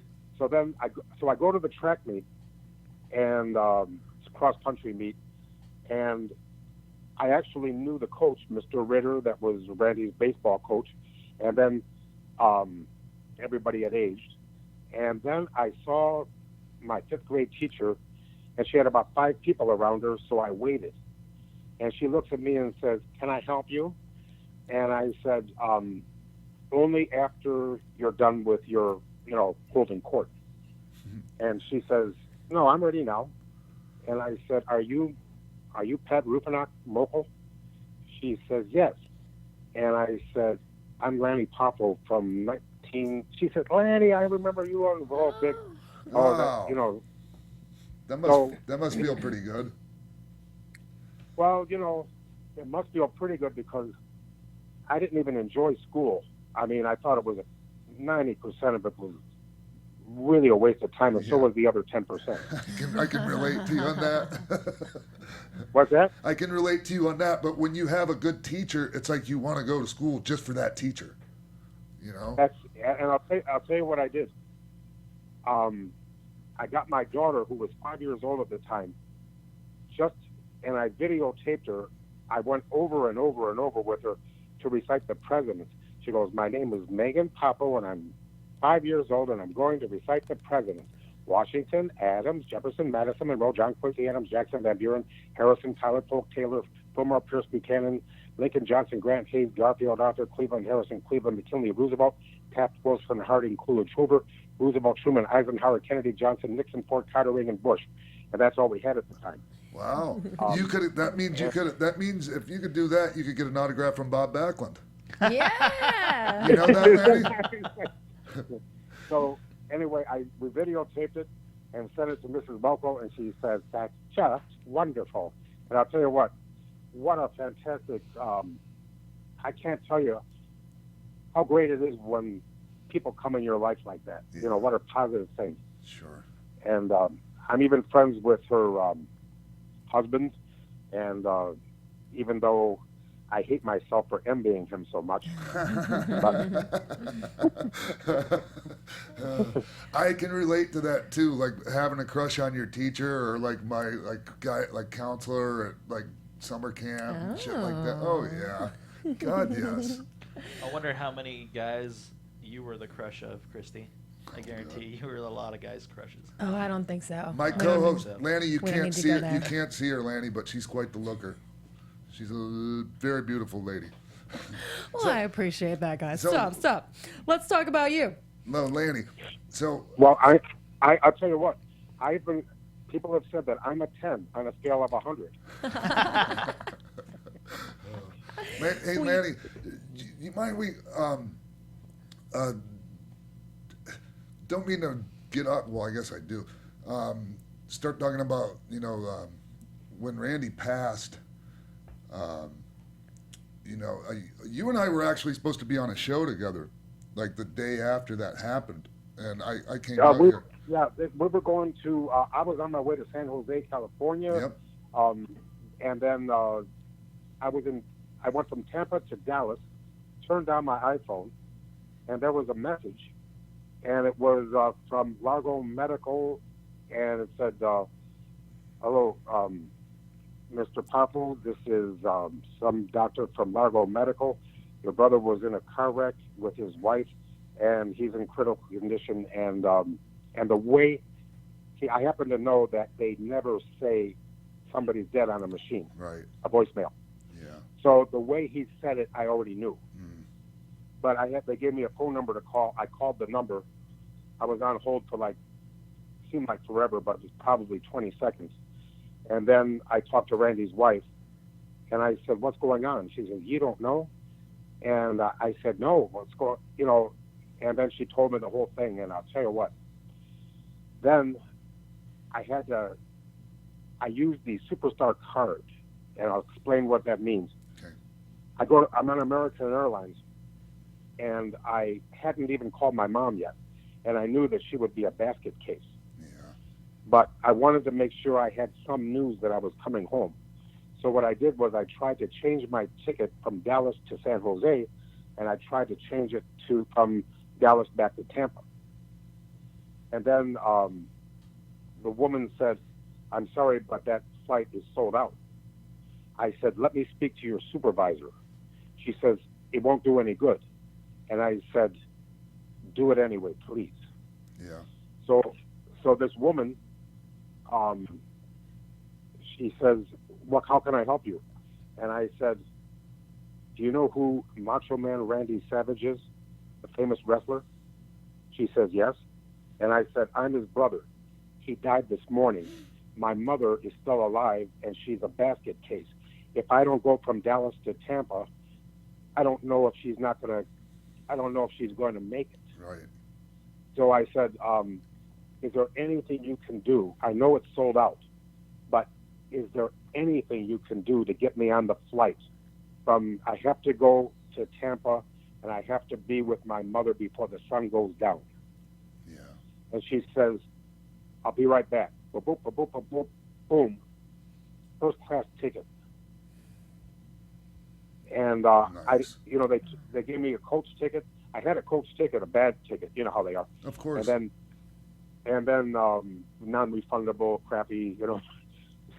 So then actually there was one empty spot on first class. They gave me that, and that's what I call playing the superstar card. Hey, you got to do it sometimes, and that's there's no better time than that.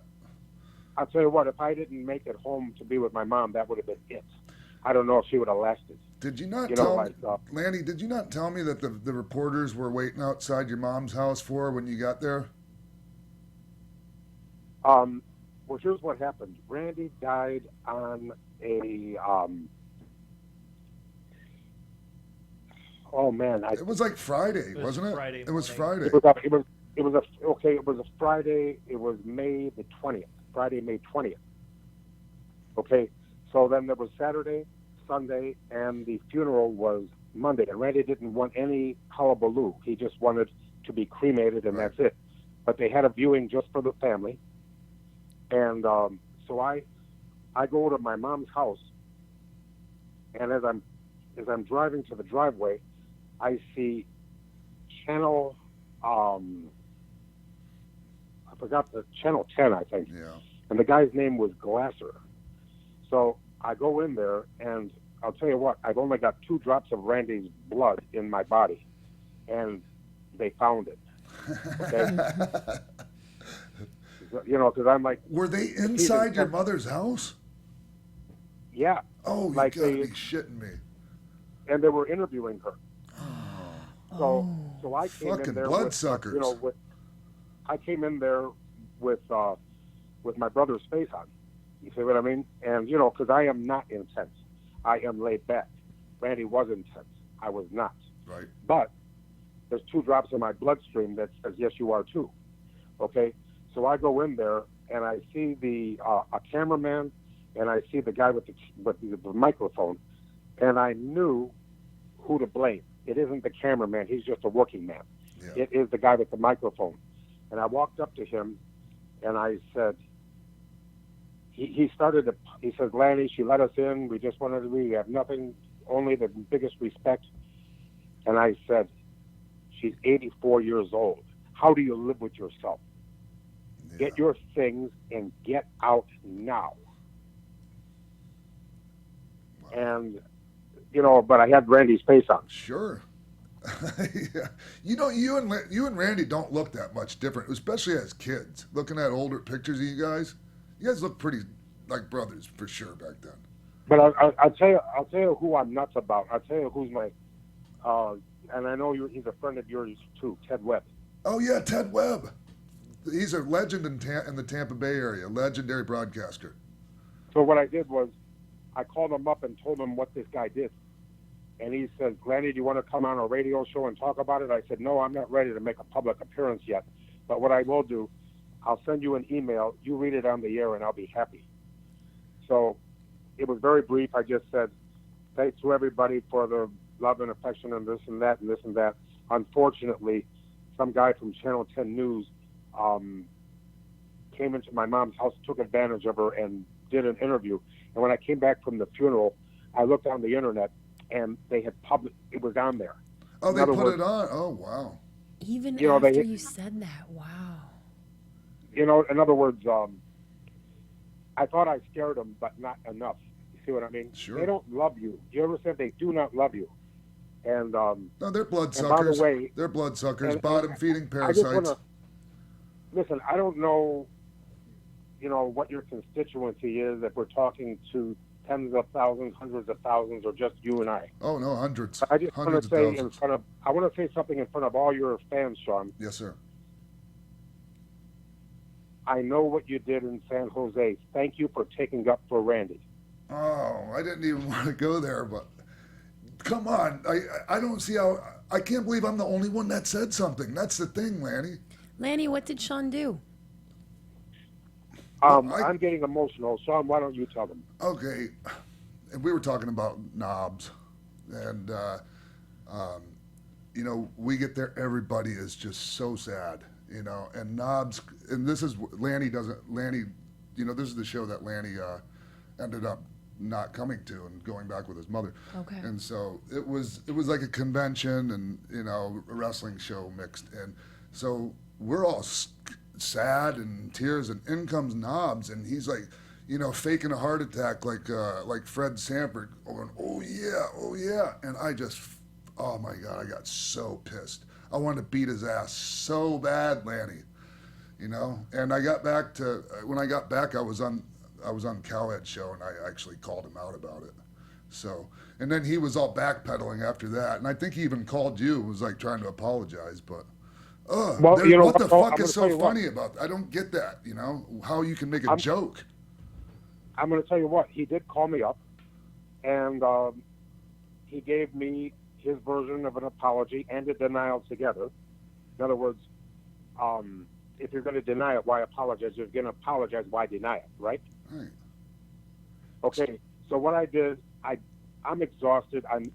I'm emotionally bankrupt. Okay, I stayed that way for about 6 months, and then I had myself a little comeback. But you know, there's stages of grief, and I am exhausted. I don't want to argue. I don't want to fight. Brian Knobs called me up. He apologized. I accepted it. Sure. I said thank you for the apology, and whatever. I don't want to talk about it anymore. You see what I mean? Yeah. But I'm going to tell you, I wasn't there, but it went viral. You know, it went, you know, like it became trust me, is there anybody didn't know? Very few people didn't know about it, right? Well, and the thing is Randy was so good to me. When I came to work for Vince, he was one of my biggest supporters on air. You know, when he was commentating my matches, the greatest match I ever had was with Bret Hart, and him and Jim Ross were the commentators, and they made it even better. And just how he was to me. When Malenko died, I flew in. Randy came and picked me up, brought me to the funeral. I loved him so much. And another thing that bothered me was all this, you know, when him and Hulk were you know, at odds, and, you know, they would be on the radio, you know, on Bubba's show, and they'd be burying him. And then I'd come on there, and they'd try to do that around me, and I'd go, you're not going to do that. You're not going to bury Randy with me sitting here. It's just not going to happen, you know? I just couldn't stand that shit. Well, I'll tell you something. Put yourself in my shoes, okay, Shawn? Yeah. I was a jabroni for 21 years, except for 4 months when Hulk Hogan took me and I became his nemesis. Yeah. So in other words,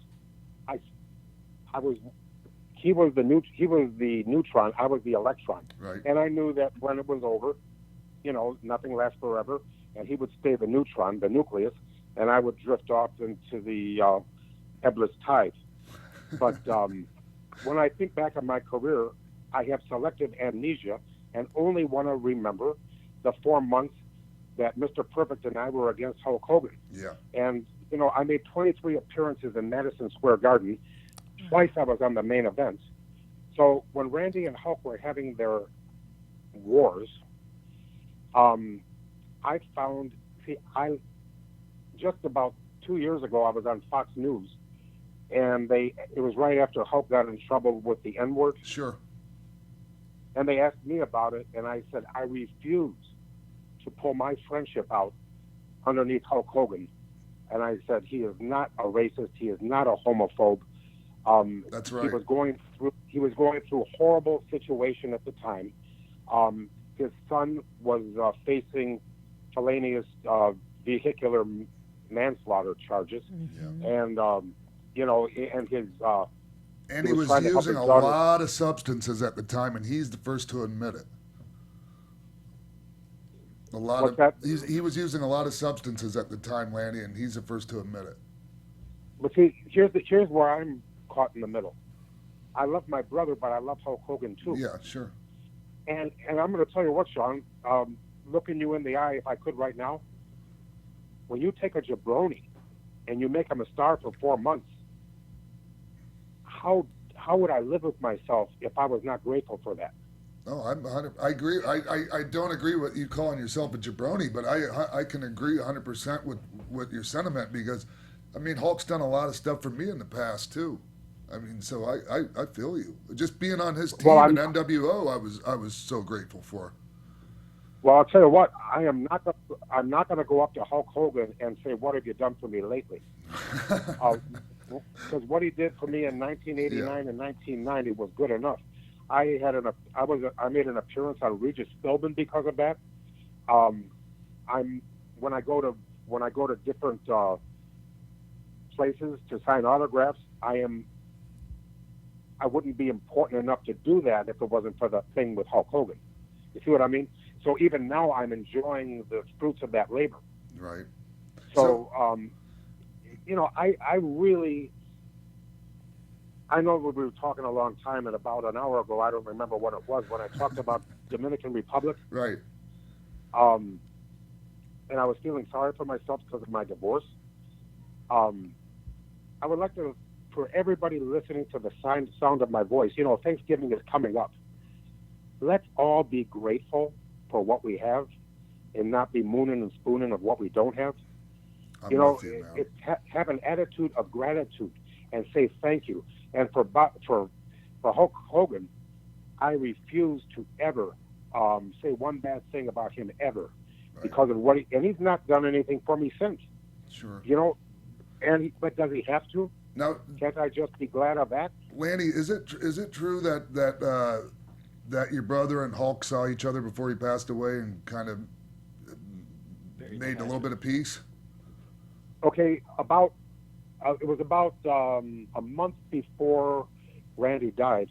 My brother took my mom to the cardiologist, and then the nurse said, Hulk Hogan is here. So Randy said, "Well, take me there." So Randy goes in there and gives him a hug or something. Oh wow! And then, really? and so, actually, here's your scoop. In the midst of all this dribble. Yeah. Randy had a blank U list a mile long, right? Yeah. And it seems like the last 2 months of his life, he went around making amends to everybody that he ever had any problem with, including Hulk Hogan. Because let me tell you what, even at the worst, it was still a love-hate situation. Sure. Even at the worst, because Hulk was the Babe Ruth of wrestling, and anybody that was lucky enough to be in his shadow for a moment was instantly catapulted to success. And that was Randy in 1985. And they just clicked personally, professionally, in the ring, out of the ring. But, things happen. It was about Elizabeth, maybe. Yeah. You know what I mean? I'll tell you what, if you want to know what happened, get the DVD, you get Hulk's side of the story. And I happen to know that when you're in an unsuccessful marriage, having a child can be the hostage in a. You understand what I'm saying? Oh, hell yes. Yes. Because you can leave the woman, but you'll never leave the little girl. You see what I mean? So this is where they got you. So it's a hostage situation. Anyway, I don't mean to be negative. No. But whenever I see a guy get married for the second time, I always thought it's the triumph of hope over experience. That's exactly what it is. That's exactly what it is, Lanny. So, hey, Lanny, So that brings me to the point where, after Randy passed, there was all this talk, and even before he passed, about Hall of Fame and how, I know Randy's wishes were that the whole family be inducted together. That was something that he talked a lot about, right? Oh yeah, I'll tell you what. See, Randy had a very bad leaving with the WWE, and what Randy, it was right about the time Randy was on the announcing table, right? Yep. And you were there. Yeah, I was 1, 2, 3 kid, and doing fantastic for yourself. Yeah. Well, Randy started watching and getting the bug back. You see what I mean? Yeah. He started getting, that maybe I'm not too old. Maybe I can have one more match. And he was always known for his match with Ricky Steamboat.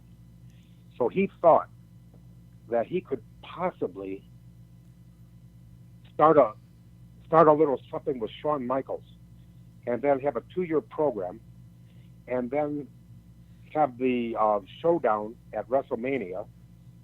And that would have been epic.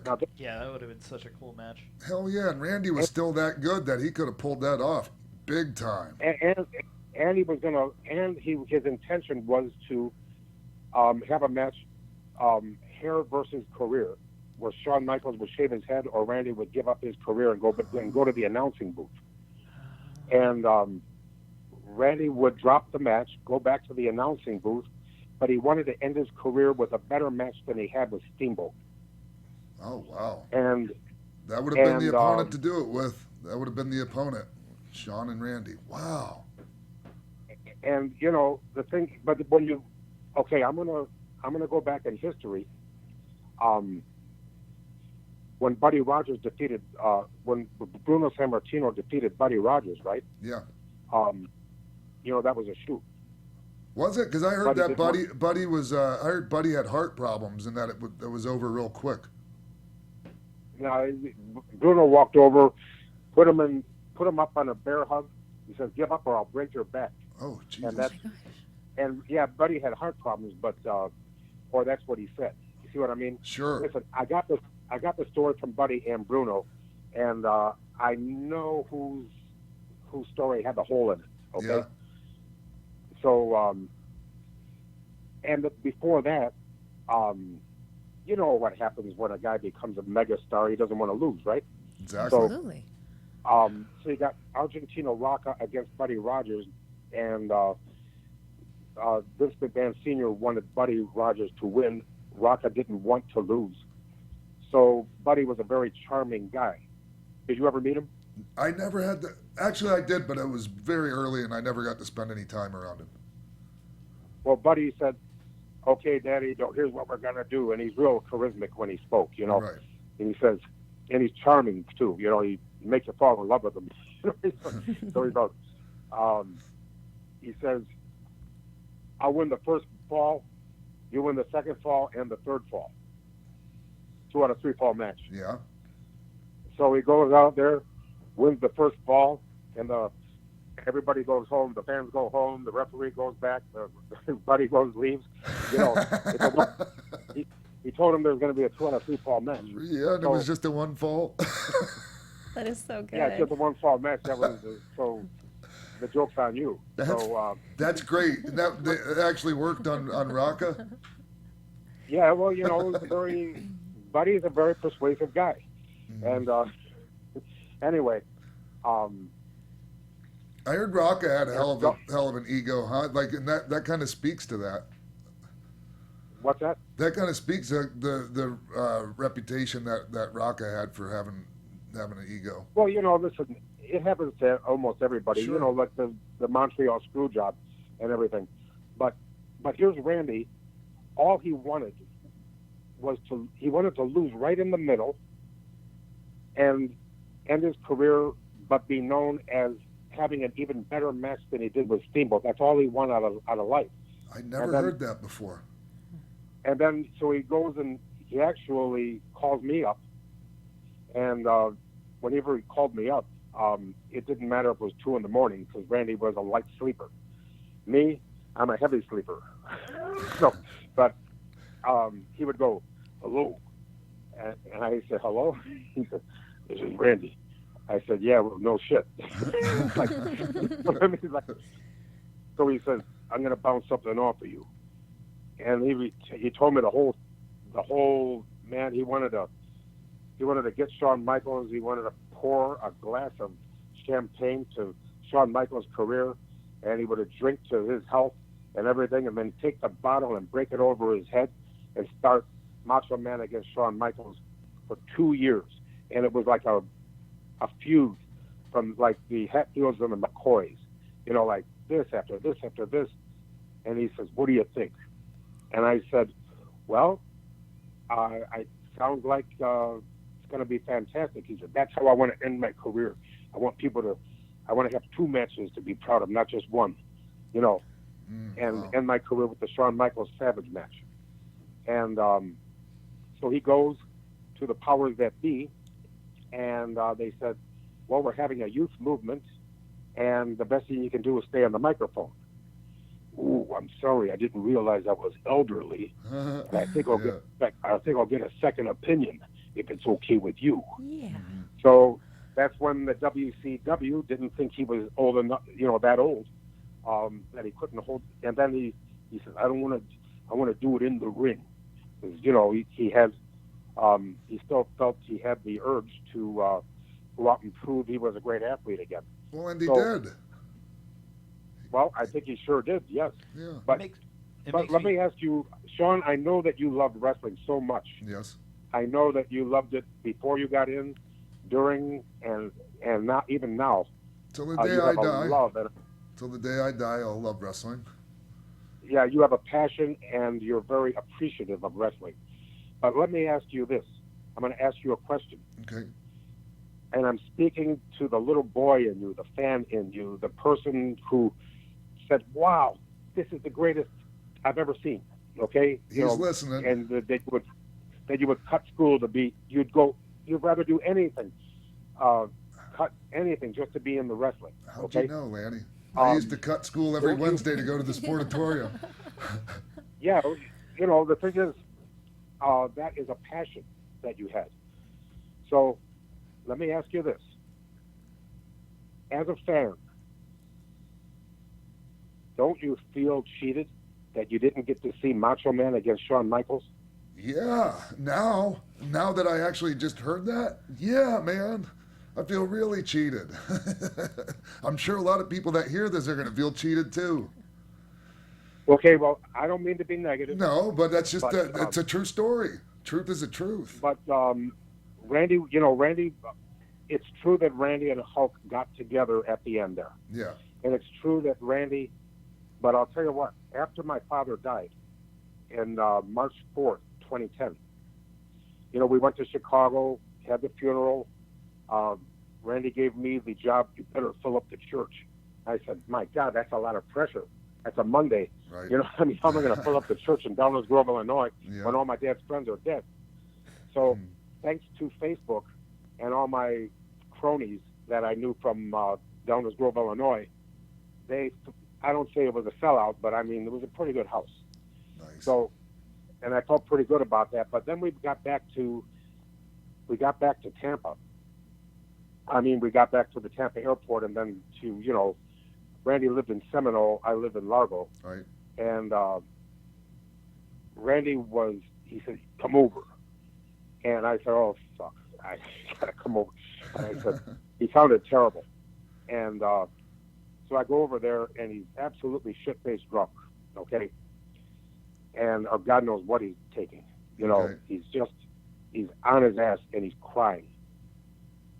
And he says, you were a better son than I was. Wow, that's heavy. And I said, that is false.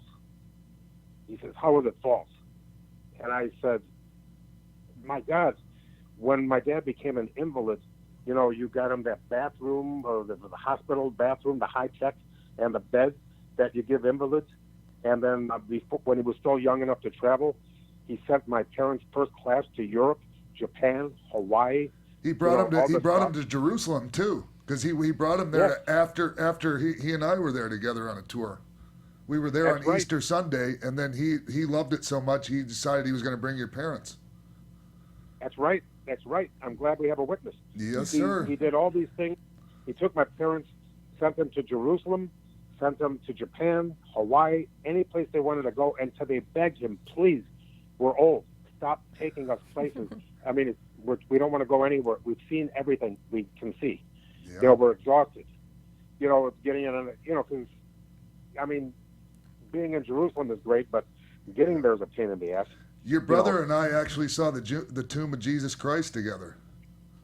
Wow. That's pretty heavy, man. So, you know, I would go there now, but I'm absolutely scared to death of, you know, it's not a peaceful place anymore. You know? I'm more scared of heights. I think I would go to Israel right now before I'd climb up or go out on that ledge at the Grand Canyon, Lanny. Right. So anyway. Yeah, sorry. He's crying. You know, he's actually crying real tears. And I said, he says, it's that goddamn Battle Royal. I said, what, the one in 1987?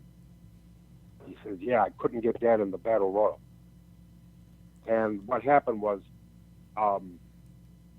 there was an old-timers Battle Royal in the Meadowlands in November the 16th, 1987. And invited were Lou Fez, Nick Bockwinkel, Tony Gurria, Eduardo Carpentier. Oh, wow, Eduardo Carpentier. Pat O'Connor, and Al Costello, 20 wrestlers. And my brother tried to, my dad says, any way you can get me on that card? And Randy said, don't worry, it's done. And he didn't ask Leaping Lanny, he asked Randy. Right. He knew he had the stroke. So I just assumed it was done. You know, Randy had the stroke. How hard is it to add one guy to a Battle Royal? And so then I'm in the Landover, Maryland, you know, in the Cap Center. Cap Center. Yeah. And Randy grabs me with those man hands, and he says, and he puts his face right on my face, and he says, they're not going to let Dad in the Battle Royal.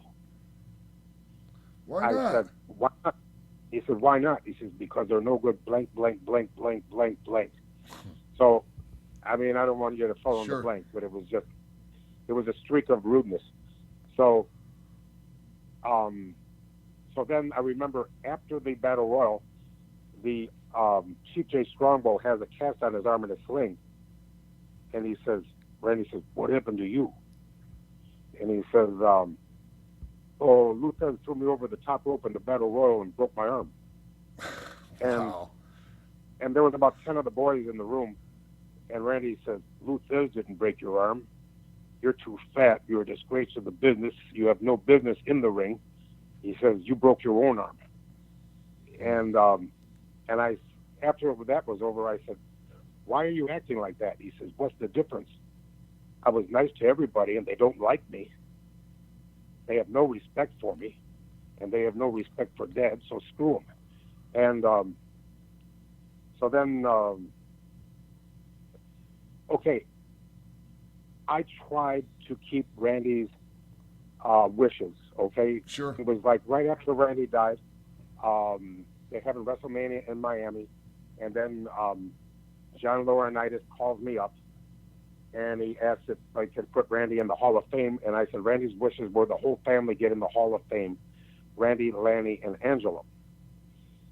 So that got over like a fart in a spacesuit. So, so then anyway, they. What did Laurinaitis say to you on the phone? What was his response when you said that? He said, "I'll tell the people, and we'll get back with you." You know, because he's just the messenger. Right. So then, right before New Orleans, okay, in the WrestleMania at New Orleans, I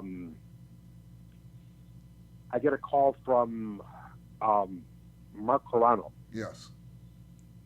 And From here's what it relations. Now, like I said, I make no bones about my age. I'm going to be 62. And believe it or not, my 60th birthday was not the big birthday. No. The 59th birthday was the biggest birthday of my life, because it occurred to me that I was now the older brother. My brother died at 58 and a half. Yeah. I am now 59.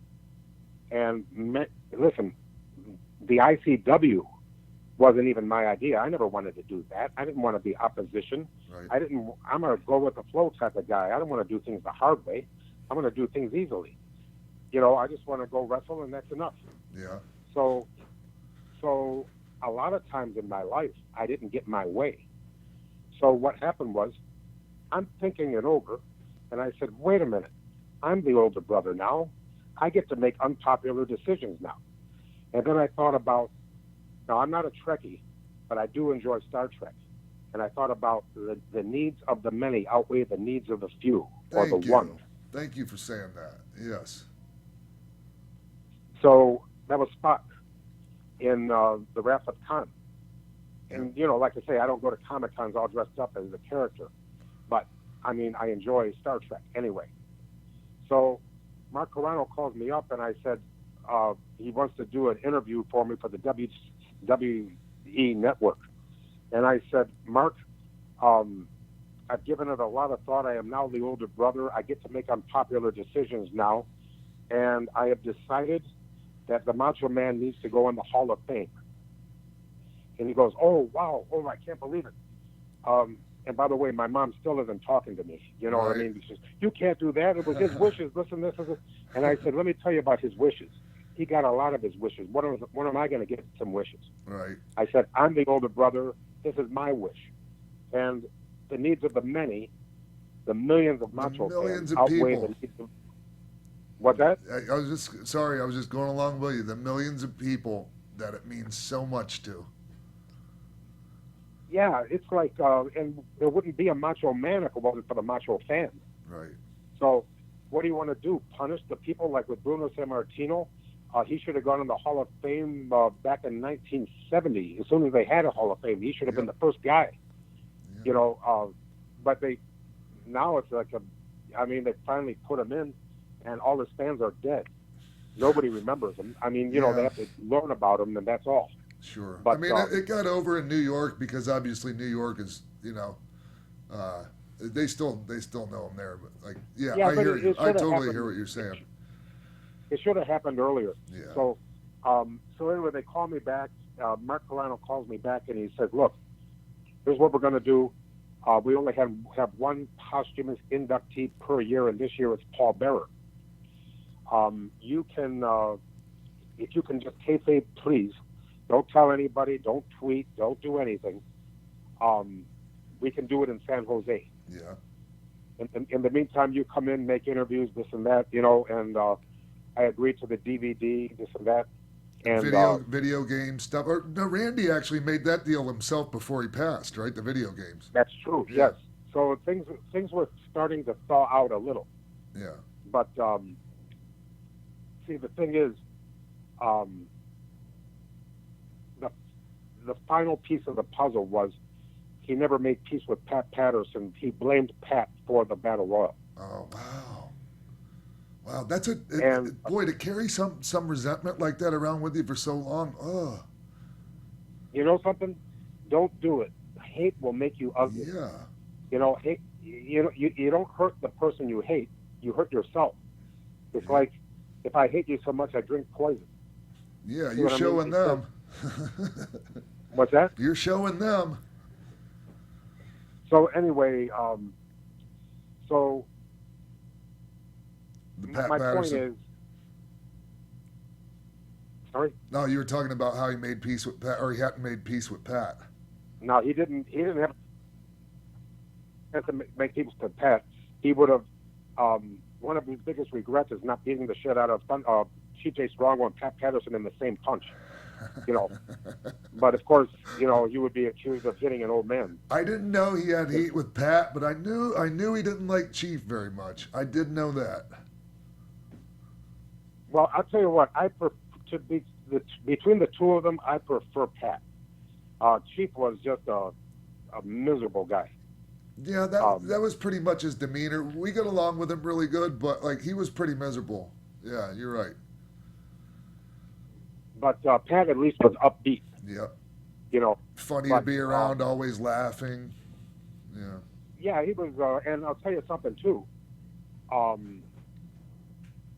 In 1967, we were in San Francisco. My father was working for Roy Shires for 3 weeks before he went to Hawaii. Yeah.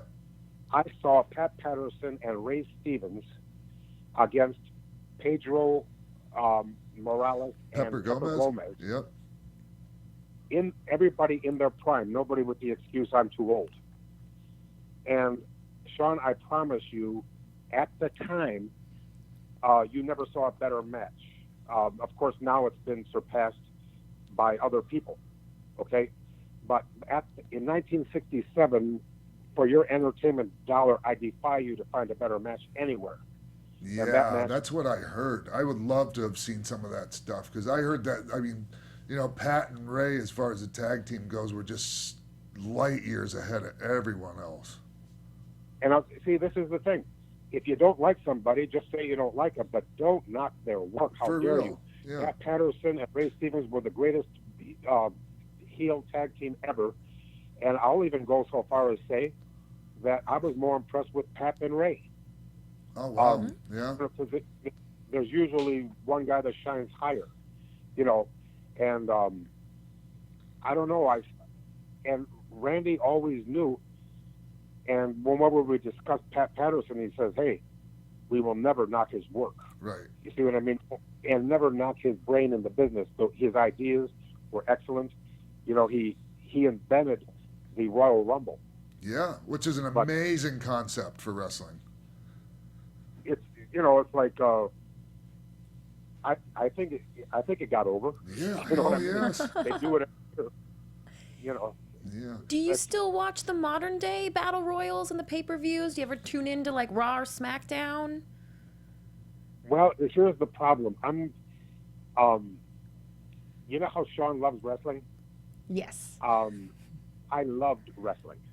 Oh. And I'm about done now. Okay, listen. Wrestling's been very good to me. I know a lot of people that gave more than they got. I'm probably the biggest example of a guy that got more than he gave. So I'm very appreciative. It's just that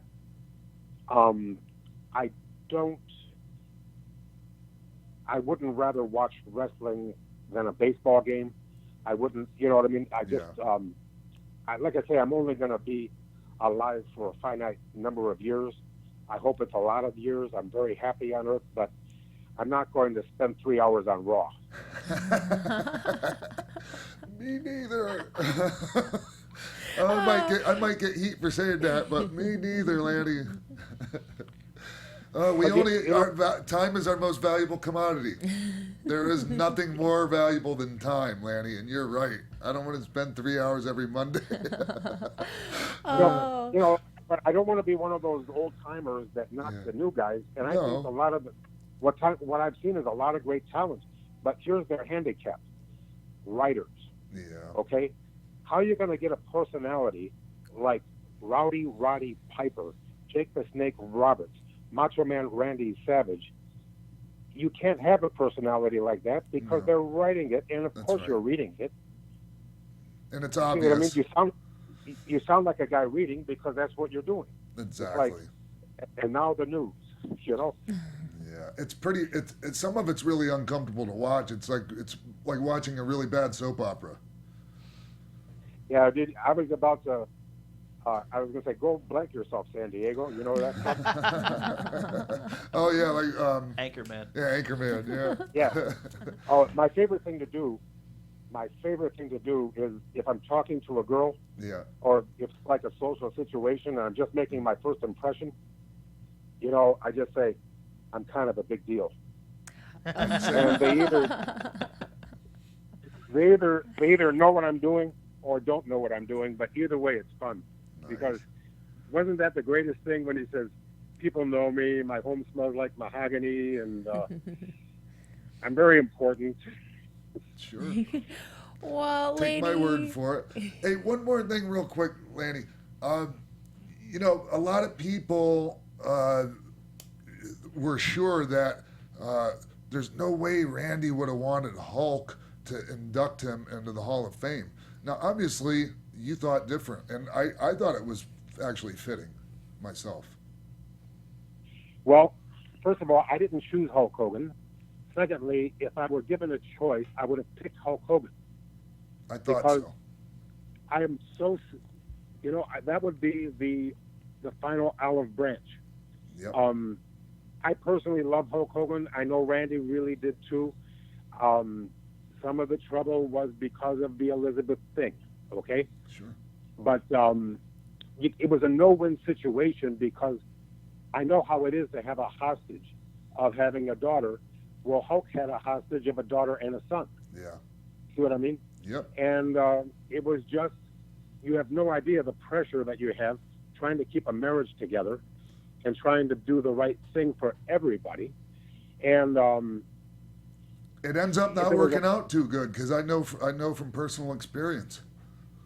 Now, did you see my speech? I did. I was there. Yep. It Okay. was great. I added one verse to it. When the mega powers exploded, the storyline was real. Life's too short to hold a grudge. It's time for us to heal. Yep. And I wrote that like 20 minutes before we went out. And fortunately, it was on my iPhone, so it was really easy to do. You know, like. Yeah. But I would have, if I didn't pick Hulk, but I would have, because the mega powers. What would have meant more for the fans? What would have meant more? And it was good closure for Hulk. And, you know, none of us are perfect. I'm not, you're not, none of us are. But can't we just look for the best in each other? And if you want to have a fight with me, isn't the Hall of Fame not the time to do it? Yes. I mean, do we have to keep fighting even that day? Right. Can't we just bury the axe? Some people just can't do it. And I think that says more about, you know, them than whatever the situation is. If you don't like me, start tomorrow. But can't we have a holiday on that? Let's make a truce. This is the day we all get along. And then we go back to hating each other. Yeah. You know, it's like one day. Armistice for one day, please. Yes. Well, we've loved chatting with you today, Lanny. Thank you so much for sharing everything with us and talking about Randy. And I can't tell you how much it meant to us to be able to have this conversation with you today. Okay, my last word will be thank you. I enjoyed it immensely. And I want the people to know that Randy wasn't just a great man, he was a good man. Yeah. And that's a lot more important. Yes, it is. Yeah. And Lanny, please give your mother my best. I don't know if she remembers me from way back then, but your mother's a saint, 100%. And I just want everybody to know that. And thank you so much, Lanny. Thank you so much for joining us. I really appreciate it. Listen, the pleasure is mine. And you distinguished yourself in San Jose, when Randy passed away. Mm-hmm. And thank you for that. I wasn't there, but I'm glad I wasn't there because I hate that crap. Yeah, I'm glad you weren't there for that too, Lanny. And again, hey, it was an honor for me just to know Randy. So, and I love him very much. And I'll tell you what, my life has been enhanced in so many ways. But having a father like I did, my brother, and my mother, what a lucky bastardo I am. Wow, what an amazing family too, man. What a great family, amazing. Thank you, Lanny. Thank you so much, man. And thanks for keeping his memory alive today and always. Forever, man. Thank you, Lanny. Have an awesome day, man.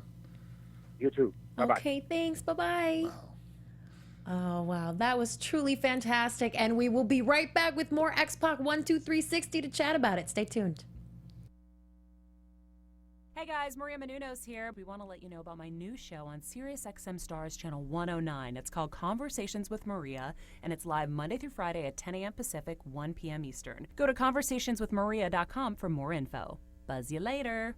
Hey, wrestling fans, if you want to see Shawn X-Pac Waltman in your area, be sure to make it out to the following upcoming shows. On Saturday, November 5th in LaSalle, Illinois, Shawn will be making an appearance at Dreamwave Wrestling. If you have a promotion and want to book Shawn Waltman on your wrestling show, send all serious appearance inquiries to showbiz@aol.com. Back to you in the studio. We're back with X-Pac 12360 on AfterBuzz TV. Just had a little chat with Lanny Poffo. What an eye-opening little chat it was. Yeah. Oh, wow. You know what? That thing could have gone on for another 2 hours. I had so much that I could have talked with Lanny about, whether it was about him or Randy or his parents. That just means we have to have him on again. Yeah. And and for him to spend a couple hours with us just talking about everything. And, some of the stuff he told us is stuff that I've never heard before. Yeah, like the Buddy Rogers, Bruno Sammartino thing. Like, I was always under the impression that Buddy had heart problems and just had to go in and drop it real quick. Mm-hmm. So, really some really cool stuff that Lanny told us. Yeah, absolutely. Very cool. And I'm so, like I said, I already told him, several times how grateful I am for him spending his time with us. Well, yeah, and just what a sweet guy. Yeah. I mean, I'd love to go hang out with him. I didn't even want to bring that stuff up in San Jose, that he was talking about. You don't need to pat yourself on the back over something that more people should have spoke up about that, Yeah, well, it sounded like he really wanted to make sure that he said that to you. Well, it that means he thanked a lot. you. It means a lot. Yeah. I always try to keep it real, when it came to my friends, and even though two might have heat with each other, it's just like, come on, we need to fucking get along here, Well, that was how I always felt. I always wanted to make peace with everyone. Was that something that you found yourself in the middle of, kind of, the Randy Hogan thing? Nobody put me in the middle. I just felt like it just made me sad, because I was just like, God, these guys, I knew, like, deep down they had love for each other, and I knew they're both really good people, and it's just, you just hate to see that kind of shit. So, anyways, great interview. And we're going to keep bringing them to you. And we want you guys to never, ever miss an episode or one of our interviews. So make sure that you go to our Facebook page, facebook.com/XPac12360 show. Hit that like button. There's a lot of good extras there. We always post all of our links, anything you need to know, everything from the show. We are also on Instagram at XPac12360. Make sure you give us a little follow there. And what else? You guys can always tweet me at Christy Reports. I love to know what's going on out there. If you've got some juicy scoop or you have questions about some pro wrestling news, let me know. I'll try to get the deets for you. So you can always hit me up on Twitter, Instagram, and Snapchat at Christy Reports. Jimbo, where can they reach out to you at? You can reach out to me at Jimbo in the Booth on Twitter, buy my documentary, The Young Bucks' Too Sweet Journey, at highspots.com. During this interview, when he talked about the potential feud between Macho and Shawn, it made me think that when he didn't get to do that and he went to WCW, maybe that's why he wanted to do the feud with DDP so bad, to show people, like, maybe I can still go with somebody. And that ended up getting, PWI's Feud of the Year. So, made you think. Shawn, where can they find you on Twitter? At The Real X-Pac, that's my Twitter handle. I don't know if I don't have any other handles that I. No, you have this Instagram that you don't post photos to. No, I'm gonna get on him about that, guys. So go to Instagram and follow him there as well. We have him tagged in our Instagram, which is Xpac12360, so you know which one is the right one. The Real X-Pac. Thank you so much for coming to hang out with us today. We will be back next week. Make sure you follow us everywhere to find out who the guest is gonna be, and we will see you then. See you next week. From executive producers Maria Menounos, Phil Svitek, Keven Undergaro, show producer Jimbo Frank, managing editor of AfterBuzz Wrestling Christy Olson, and managing producer of AfterBuzz Wrestling Mark Bidonica, and the entire X-Pac 12360 staff, we would like to thank you for tuning in. Feel free to like us on Facebook, rate and comment on iTunes and YouTube. Follow X-Pac on Twitter at TheRealXpac, and email us at xpac12360show@gmail.com. This has been a presentation of the AfterBuzz TV Network. Buzz you later.